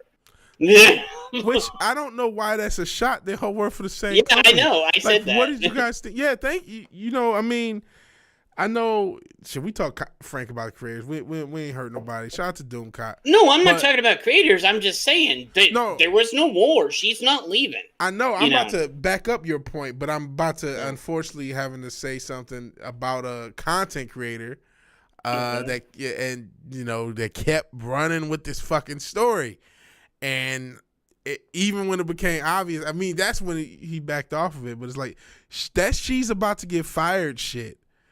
It's been years. She's about to get fired for years. That fucked up the fandom. That fucked up the whole. You know, we lost the fucking, what was that show? Lost the Exozone and the motherfucking Civil War, bro. We lost the you know, the Gary Doomcock show that fucking launched.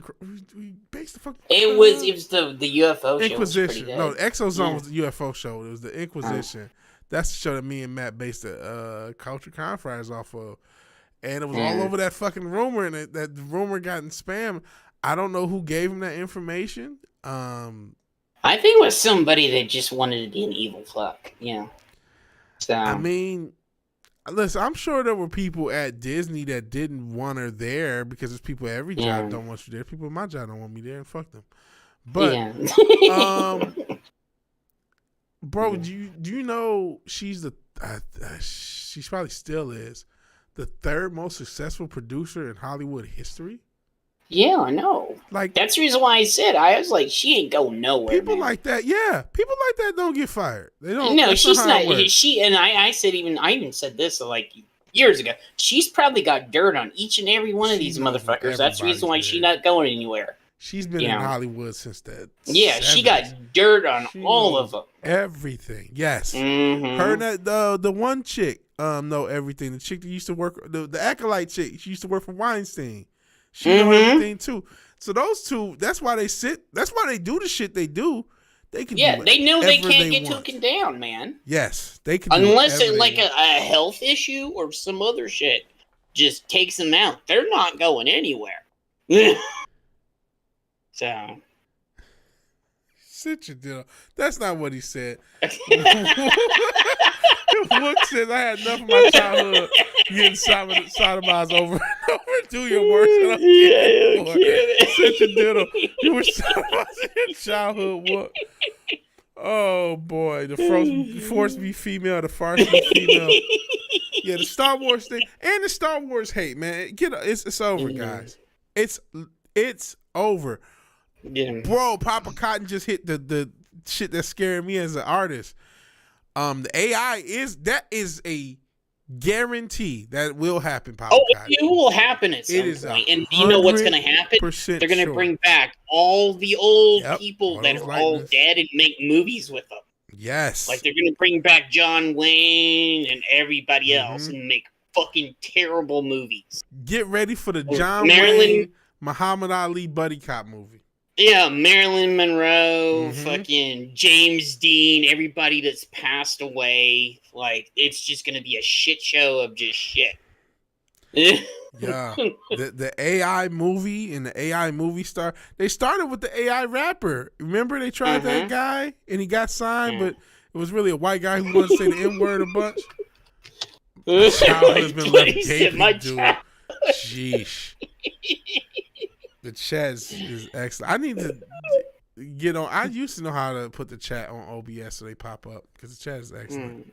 Calm down, Jed. Let the brother speak. I know. Yeah, Jed gets excited. That's his game. That's what he does.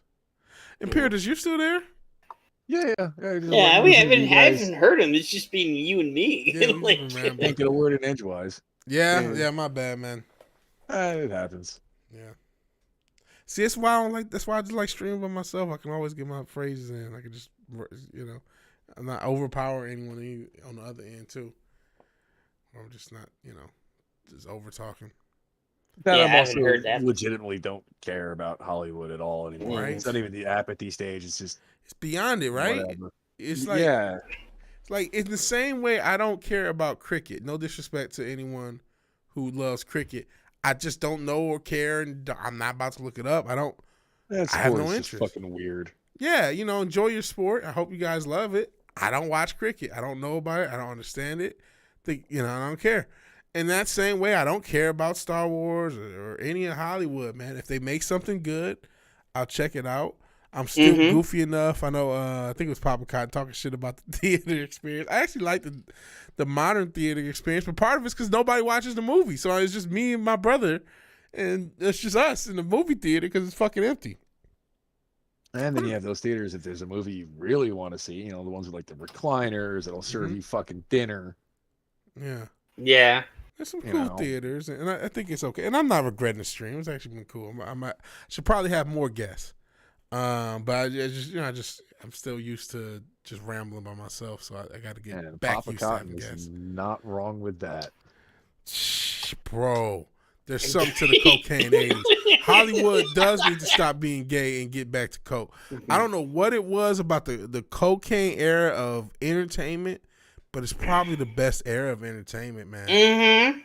What's funny too is a lot of when it comes to like 80s movies, it's either stuff that you like because you grew up with it, or it's generally a movie that stands the test of time.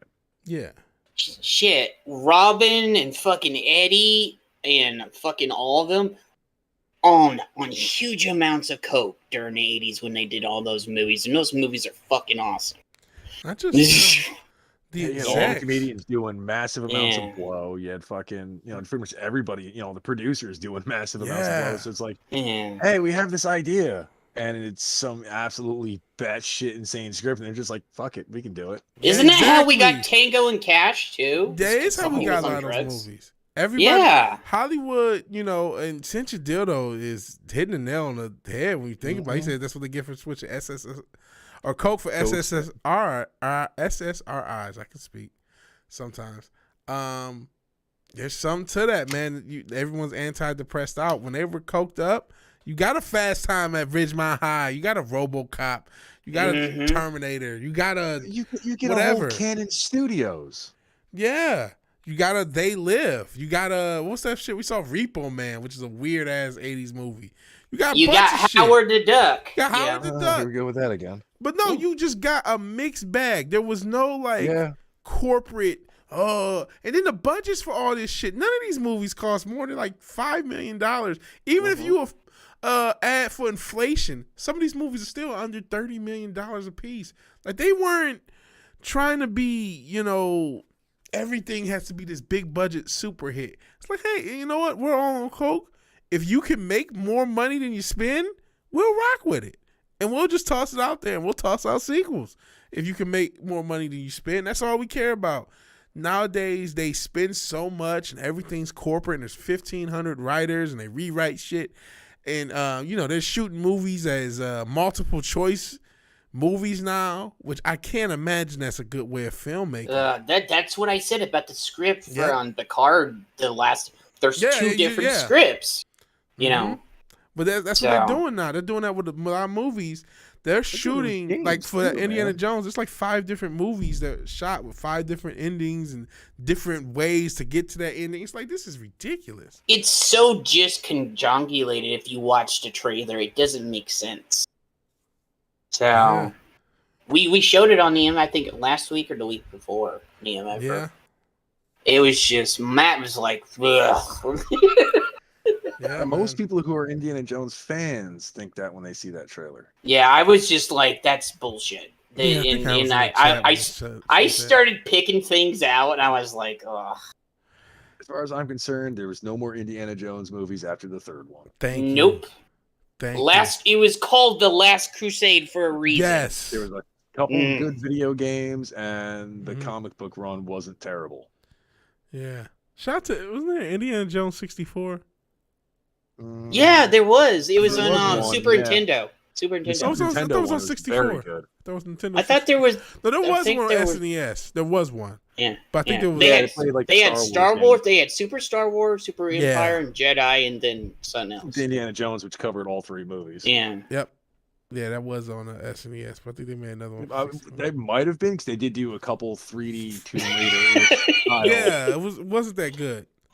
I think he's laughing at the chat. They're going hard. Yeah, dude, Papa Collect Cop, and he's like, "Why did I start being a bigot so much in the shit rocks?" Fizz Charles, does anyone want to join my D&D campaign? I'm not big into D&D, but if anyone else is, hit up Fizz. I've been asked to like join. I don't know how many D&D campaigns within the last week, and I'm like, dude, I got EMFer and then the podcast and a bunch of other shit to do. You're so a busy I was guy. like, now I am. I didn't remember that time where I didn't do anything for about a year, and I just came on the MFer or the Throwdown, and that was it.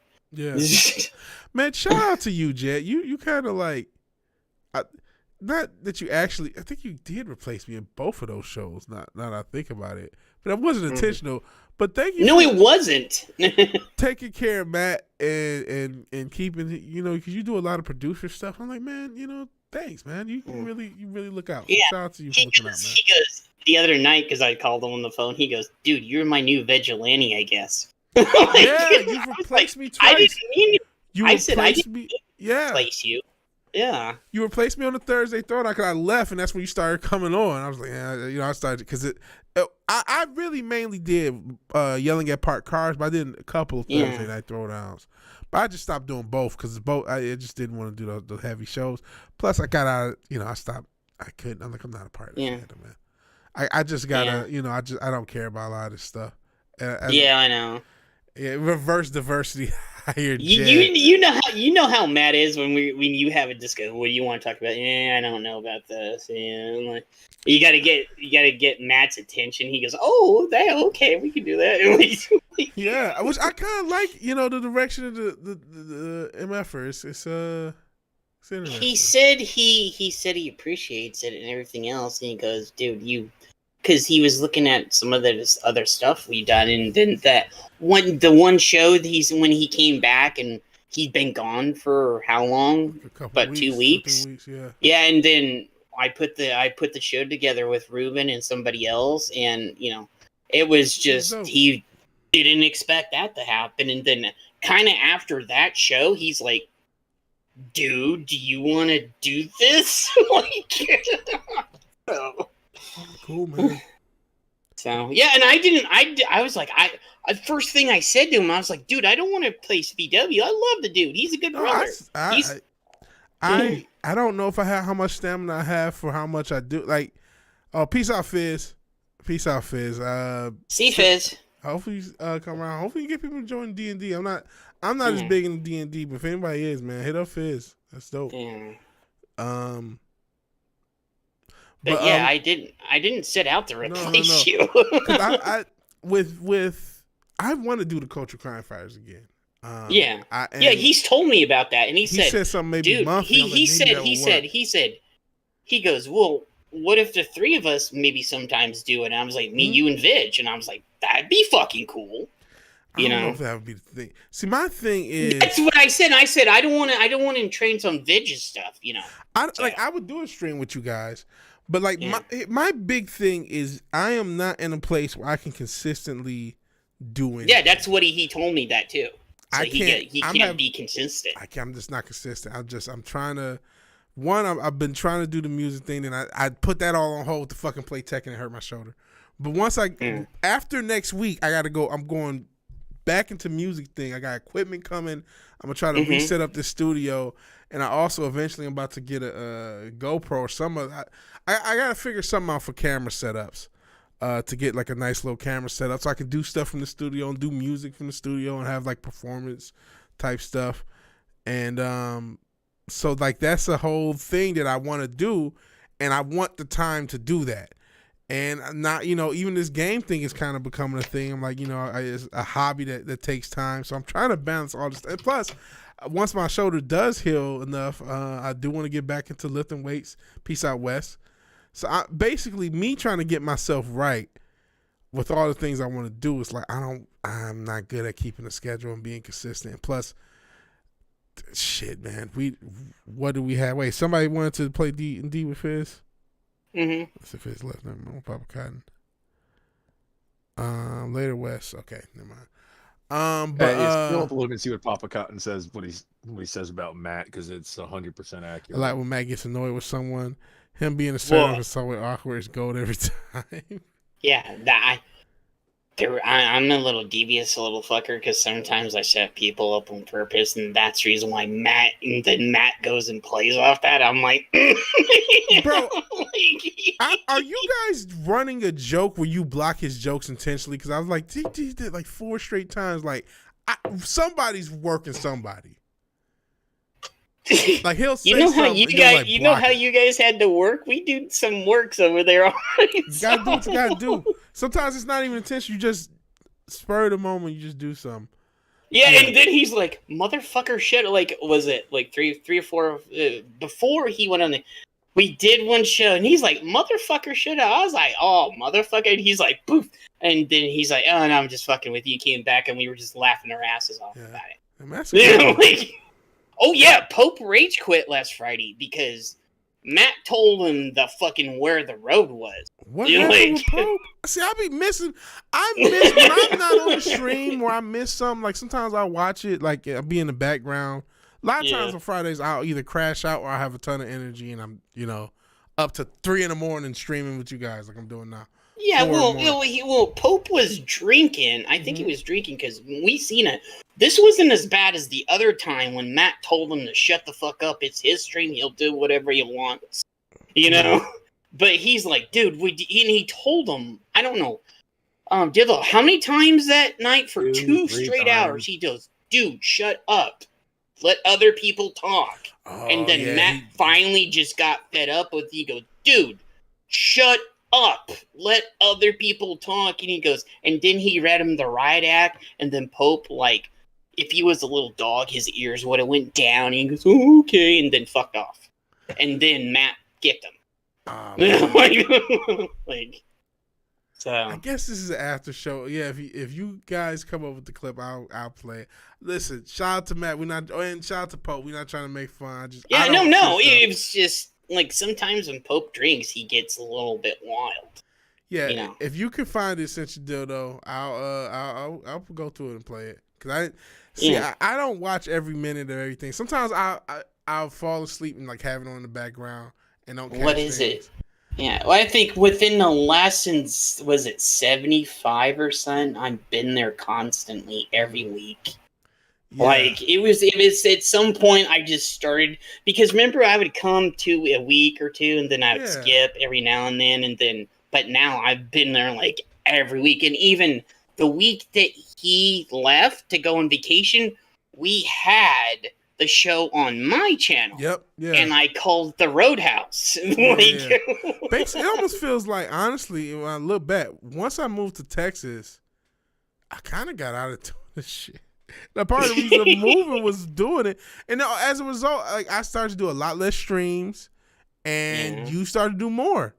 Yeah, I just, well, you know, because I had them move and we had all that other stuff, and then recently, within like the past couple of months, I started to get back into streaming again. I put up a new Jet Ravenwolf channel, and then we got the stuff over on Rumble and all this other stuff, and then, you know, I'm going hanging out with the Content Connection and then other people, and like, so yeah, it's just I've been doing a lot more.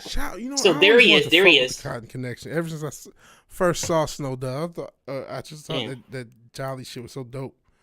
Snow Dove's my homie, man. I love Snow Dove. Yeah, like, you know, so. It's a shout out. There, he put the time code. Yeah, see. Shout out to. I'm packing a bowl, so I was like, let me finish this. Okay. But he put the link in chat. He put the link in chat. Yeah, I think we went 2 more hours after that because it was almost 3 hours. Yeah, something like that. We did 2 or 3 hours because Tom came on, and then we talked about movies and shit for like 2 hours. Yeah. Speaking of lists, because we did that Tarantino's list. I saw part of that part where Tom came on. Yeah. I didn't see the. Yeah, we need to put a boot in Matt's ass so we can finish off that game list we were working on. I will, because he kept saying that because, you know, like somebody said, we've been talking about this gaming stream that we were going to do for about a year. Like, we said we were going to get you and me and Vig and Matt when we were going to play games. Shit, this gaming stream right here was close to that just by impromptu, just fucking doing it. Yo, sometimes to get shit done, you got to just run and just do it, even if it's bad. That's the reason why. That's how the Archivist started. I just fucking went in. That's how I started big time YouTube, you know, instead of just going on people's channels and shit. So, yeah. So let me get this link out now. Okay. Get this going. We can watch a little bit of MF for last week, which this isn't the first time. I know I didn't play. What was it? Oh no, I did play part of the part where Ruben got mad at he called one of them gaming word. Oh yeah, there was some gamer words. So that was interesting. But I didn't play Ruben doing the no, I ain't gonna say Pill Cosby. I'm gonna stop that. Ruben's a good dude. Well, even when we did the Roadhouse, we played episode 17 in the week before too. So, so Matt, you know, don't copyright strike me, please. No, he won't because he did it to me. So I know. I'm just saying it. First, I gotta look. Like, wait, was I here? Yeah. No, it's 100,000 people. I'm not one of them. So, go ahead. What were you saying? Oh no, go ahead. Yeah. All right. Let me. I'm a little bit ahead, so we can get a little context. So I'm about to just hit play, and then we're just gonna see what happens. It's that same. It's like it's great. I mean, the guy is great, but it's confusing because it's the same stranger, right? Like Eastwood, but it's the same guy, but it's not the same guy. So it's confusing. You're like, wait a minute, is that the dude from the other one that he killed? Well, what is he doing here? The mystery of this whole trilogy is it the same guy or isn't it? Right. I mean, it is, and sometimes it isn't. Yeah, that's kind of the whole. That's kind of the whole point of the trilogy. Honestly, like that's one of the majesties of this trilogy is something that Hollywood needs to study in depth until they figure out what the fuck they lost. Is that you had a 3-movie trilogy, and that is widely considered 3 of the best in their genre of all time. And you don't even know the main character's name by the end of it. Right. Hope, you have a channel, right? Yes, I do. Okay. I think some of this you should save for your channel. You know what I mean? Because it's like, I like having you on here, but I feel like you're the only one who's talking. No, I mean, it's not for my channel. It's not. I know, but I'm just saying, like, you know what I mean? You have to like understand, like, this is a panel, you know? We got to like give and take. We got to let other people get their points in and go back and forth. It can't just be everything Pope thinks, which I'm like, you can do on your channel. That's fine. But it's tough. Like, it's like there's 8 people here. You know what I mean? I feel like you're the only one who's talking. Oh, boy. Right. Well, maybe I'll fix that then. I'm trying to say, like, you know, you cut off Sam again. Like, I'm trying to be cordial about this, but it's difficult. All right. See you, Pope. Sorry, I had to deal with it. I didn't mean to make it uncomfortable. It was 3 hours. Shout out to Punk Waddle. On and on and on and on. Like, all right, dude, go fucking talk about that on your own salute. channel. You can go do it. I'm not stopping you. Go ahead, man. Just Holy monologue shit. to other people. But like, I want feedback with the people that are here. Sorry, it's uncomfortable, but I just like this. I don't know. Am I the only one? Am I the only one who saw that? No, No, I saw it. I've been here the whole time. I was Punk letting Waddle's you the in. funniest, man. I gotta do more streams with Punk Waddle. Just I mean, Well, you're Yeah. you're a good mod, Matt. man. Well, Thanks, buddy. it's good. It's bad. Here's what I'm gonna say, man. This streaming ain't easy. I know that it makes it. Yeah. You know, we make it look so cool. This streaming shit is not easy. And I had a panel show around the same time the MFers started. May have even been a week or two before, because we all were doing shit around the same time. Called The Brave and the Bold. I got about 15 episodes in. I said, you know what? Can't do it. I don't have it. It is hard as shit to lead a panel, especially when it gets more than 5, 6, 7, 8, 9 people, and try to get everybody to talk. Somebody mentioned FNT earlier. That's why I stopped watching FNT, because I was watching it and I was on these streams and it's just people talking over each other. Everyone talking at once. Hard to get a point across, hard to keep a coherent subject going for more than 2 minutes, because then it changes and then it's like, man. So I'm just saying, man, that it's more difficult than I actually imagined with the panel streams. That's again why I like solo streams. I can do small panels. And yeah, Punk did save that situation. Yeah, Holy he shit. did. He saved that situation with the salute and then the hand raising and shit. Shout out to Punk Waddle. He's great. You can't Punk's teach that my shit. boy. You can't teach that shit. You gotta have that. Yeah. The instincts. That's the reason why he's on there every week, because Punk will play off me and Matt to whatever situation goes, and he knows this because me and him talk about this shit all the time. And he's like, "Yeah, I'm down, man." Like, that's the reason why he comes on. No, that instinct to just salute right as he left, I was like, "Oh, that's fucking." Oh, that was high tier, S tier. That was S tier comedy right there. Yeah. Like, it was awkward as fuck, as the chat mentioned. And he drunk Pope. Shout out to Pope. Does he does have his own channel. Is he streaming on his own channel? No, he's not right now, but he does stream. He does where he talks about metal and everything else. So he does do a ton of stuff over there. Okay, so yeah, I just because it didn't work out doesn't mean I hate Pope. So shout out to Pope. Shout out to Matt. Shout out to everybody, on the panel. The parts that I don't watch. Apparently, I'm missing all the damn good parts of the MF because there's always some. You probably missed the 1 week when Sin and somebody else, another woman in chat, like scold Ruben on the stream, and me and Matt were just sitting over there, like we were giggling our asses off. Let him cook. Yeah, what happened? We were letting it. Me and Matt were just letting it cook. All right, this isn't a best of the MF, but if somebody can give me that timestamp, I'll take that.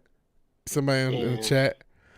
The only other person I'd love to see on someone else's panel drunk is Tim Toss. Shout out to Tim Toss. The guy's awesome drunk. Hey, Dildo, I was telling Vig here earlier about the night we dubbed Matt Tilda. Matt Tilda, yeah, he told me about that. Oh, Matt got white girl wasted that night. Asian woman wasted.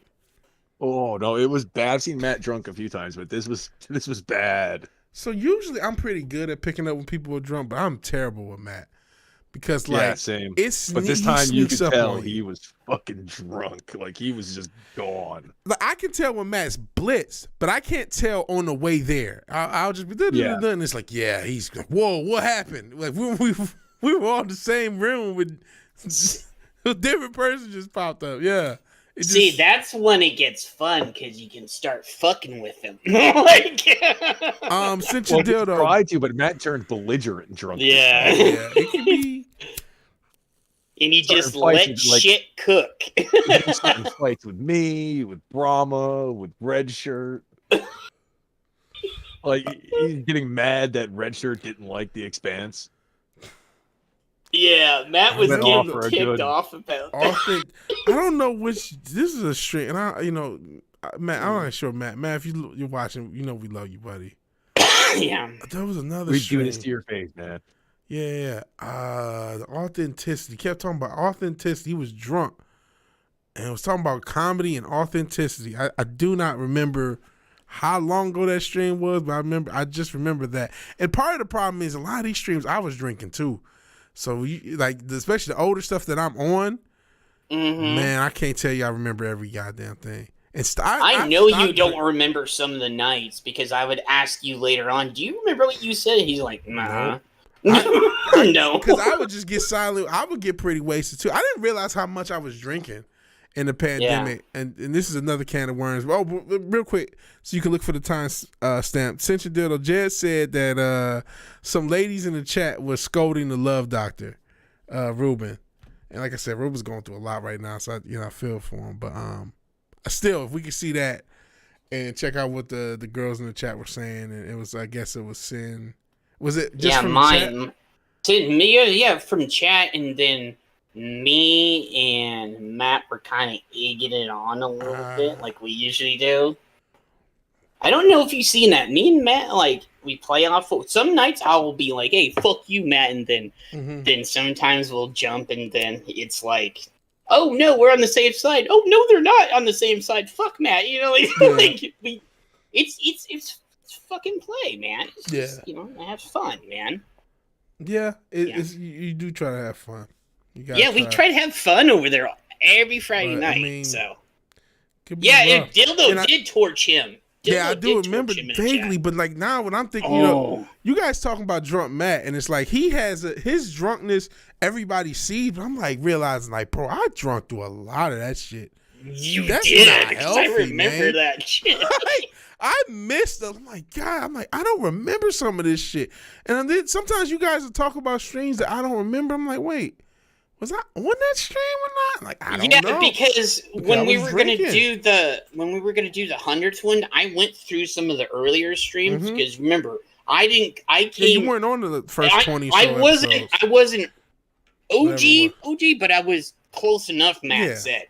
So I was like, the first 10 to 5, 20, whatever that was. I don't think you were there. You started to show up after a while, and you probably it was 10 or 12. 10, it was either 10 or 12 that I showed up. And even then, you didn't show up regularly. You show up, whenever you could, every few weeks, whatever sort of thing. But thank God I was there for MF for 17. The infamous MF for 17. But that's the thing. I was there early in the episode, I believe. But yeah, you were, because I was going through. Me and Eagle Ballis. Oh, did I say it right this time? He went through, and I was showing Matt on one of the things, and me and him were showing him all the clips, and Matt's like, "I'm not showing all these motherfucking clips." Right? Man, I would be embarrassed personally. I'm like, when he said something about me, I'm like, man, I've been on this stream drunk. I don't know what he's about to play, but he just showed the first little me coming in intro. And then I forgot the whole era when I was doing a little weird shit with my name and shit. You were doing like weird shit with your name and stuff. And but I drunk quite a bit, man. I drunk quite a bit throughout a lot of these streams. As much as we talk about Matt, Matt Tilda, man, I wouldn't Vig Tilda, but it was just like kind of a haze. I'm like, man, I'm not real proud of it. Not a thing. And then I haven't I'm not a drunk, and I haven't quit drinking, but I haven't drunk much. I think the last time I drank, ironically enough, was on stream when I was doing a little freestyle thing. I was nervous. And I had a couple sips. But besides that, I haven't really drunk for the past 4 or 5 months.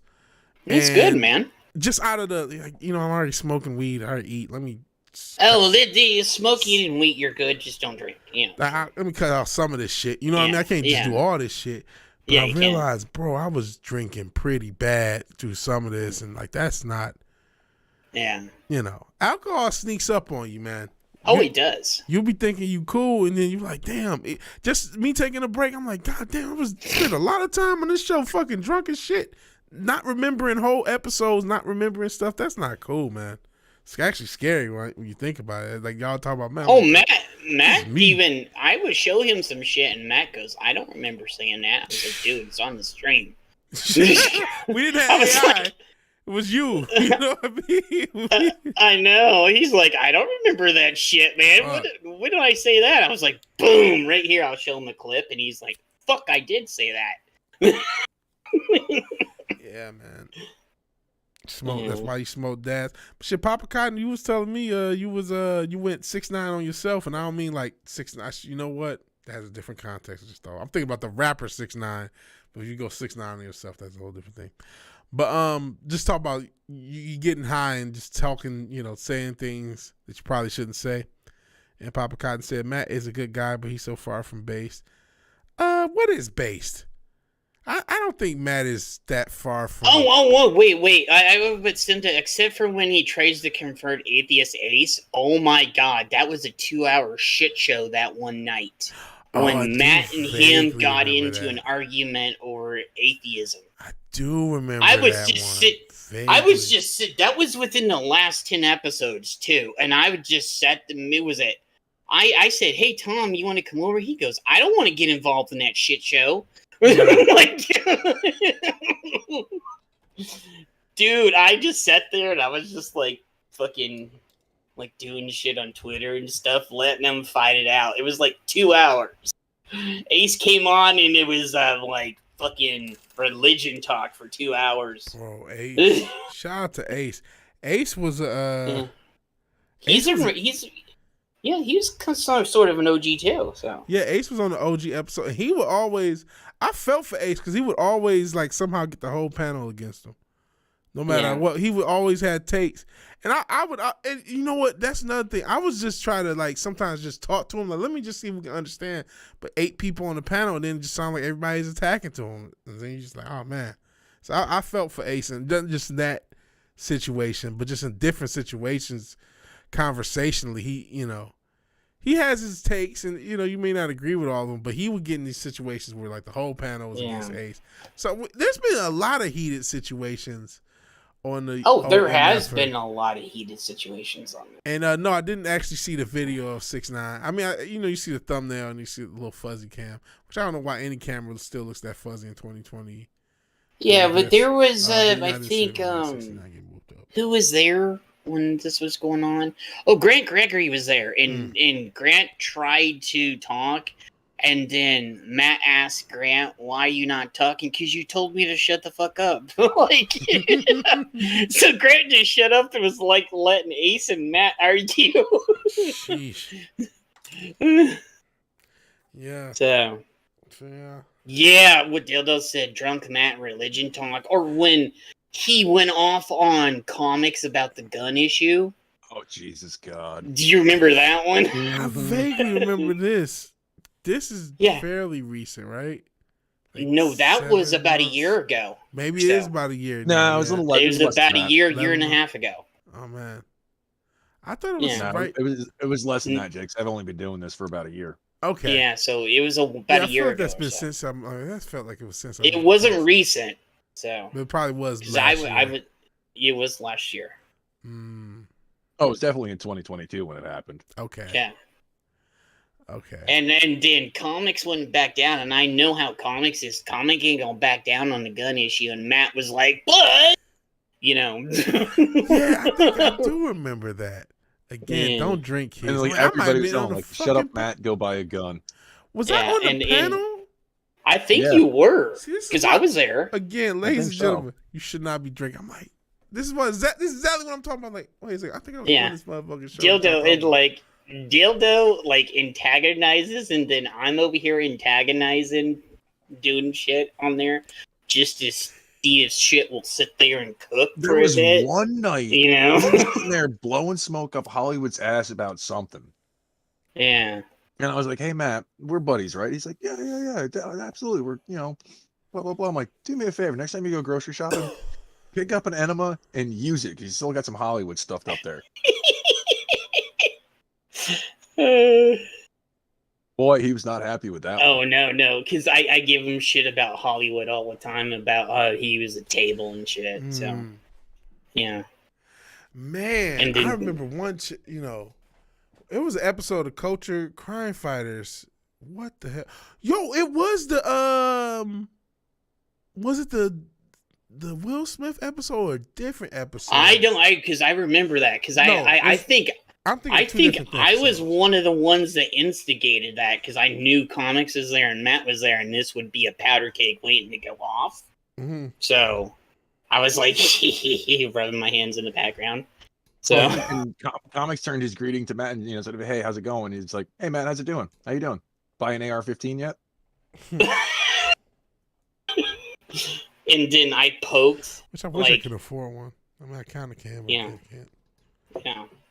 But I said drinking, man. Like I was actually there for that show. Well, dildo is true. That's the reason why fandom drones don't like the different takes. They don't like the realistic takes that actually happen on there sometimes too. Yeah, it can get real, and I mean, it gets real on there. Me and you've been on there when there's been absolute yelling. Remember times where the people just start fucking yelling? Yeah. Like, yeah.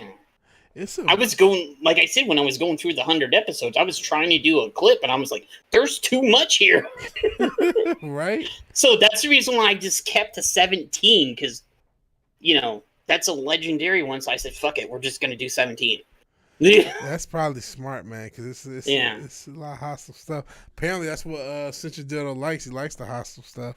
Yeah, and I Matt even knows this. He knows I poke. He knows I do shit on purpose.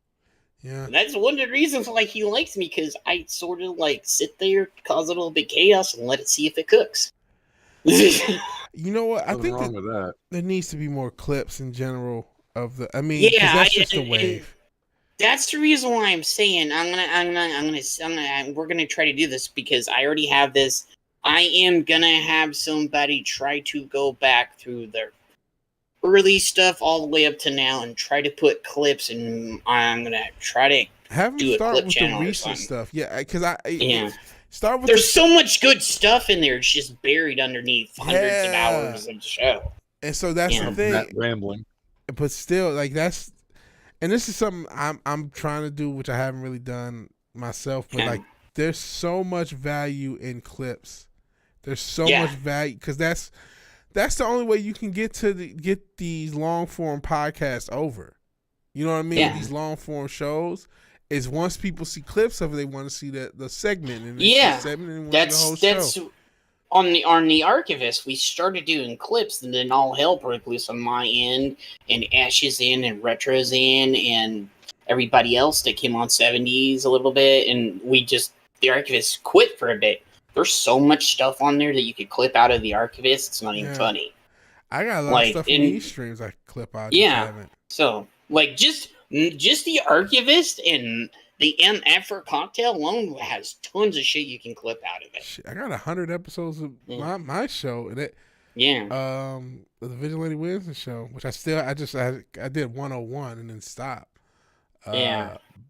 Because part of the camera, but I got tons of. I mean, there's so much stuff that I need to clip out, and put up on TikTok. That I think that's this you have to do that, or YouTube Shorts, Instagram. Jen is doing the Pope. I'm just talking, man. Oh, because he talking over. Well, neither one of us is drunk, so it's cool. And plus, we talked. I mean, we're really just talking over a period. He can only get a word in every 5 to 6 months. It is what it is. I'm also over here just stuffing my face with Easter candy, so. No worries. Yeah, he's over there. No worries. I ain't trying to be rude or anything, V. No, you are. It's fine. But no, I'm just joking, man. But no, I'm actually about to because it's 4 a.m. Yeah, it's 5 a.m. It's 2 o'clock for me, so. Yeah, I gotta get out of here. So any last words, appearances, or Jed? Oh yeah. See you guys later. Go subscribe to I'll be on Imperialist. Monday. Yeah, YouTube. Go watch for me over on Revenue Web channel. Go next Friday on the MFR, Yeah. All 3 of us here, man. So And we definitely have to do this again, Vidge. yeah, dude, this is awesome, man. I Just give me wanted a to do poke, this for a you know, bit. Be like, hey, if I'm, give me a poke on Discord or even on Twitter or whatever. Just be like, hey, I'm gonna play this tonight. You want in? Yeah. I'm out at work. I'm probably gonna be down. All right, man. All right, I'll do that. I love this, man. So I'll do it. If I don't get offended, because sometimes I just want to toss on some games in the stream. But no, this is You cool. gotta do what you gotta do, you know? Yeah. We'll definitely do it again, and I'll definitely have more guests. I got to figure out, because right now people are just looking at a screen and a audio thing move up and down. I got to figure out more interesting things to incorporate guests visually, because I'm like, maybe I should have more guests on these streams and stop being a fucking loner asshole. All right. I could probably put you in touch with a graphics guy. Okay. If we can figure out like a graphic so it can have like other people talking, I gotta figure. There's a way to do that for OBS. I gotta do that for myself. Yeah, too. there is a way in OBS to do that, but you got to go through this process. Yeah, I had to get a process to get this little thing moving, so I didn't get it. All right, let's go ahead and end it because I gotta sleep. So if you like the video, please like the video. If you're so obliged to share and subscribe, please do that. And even if you do none of these things, thank you for watching. Thank you for your time. Good night and God bless. I appreciate everybody watching this. I will invite them back. Stop that sister dildo. Everybody will be back. So yeah. I'll talk to you guys later. Peace. I think we're gone. Yeah, we're gone.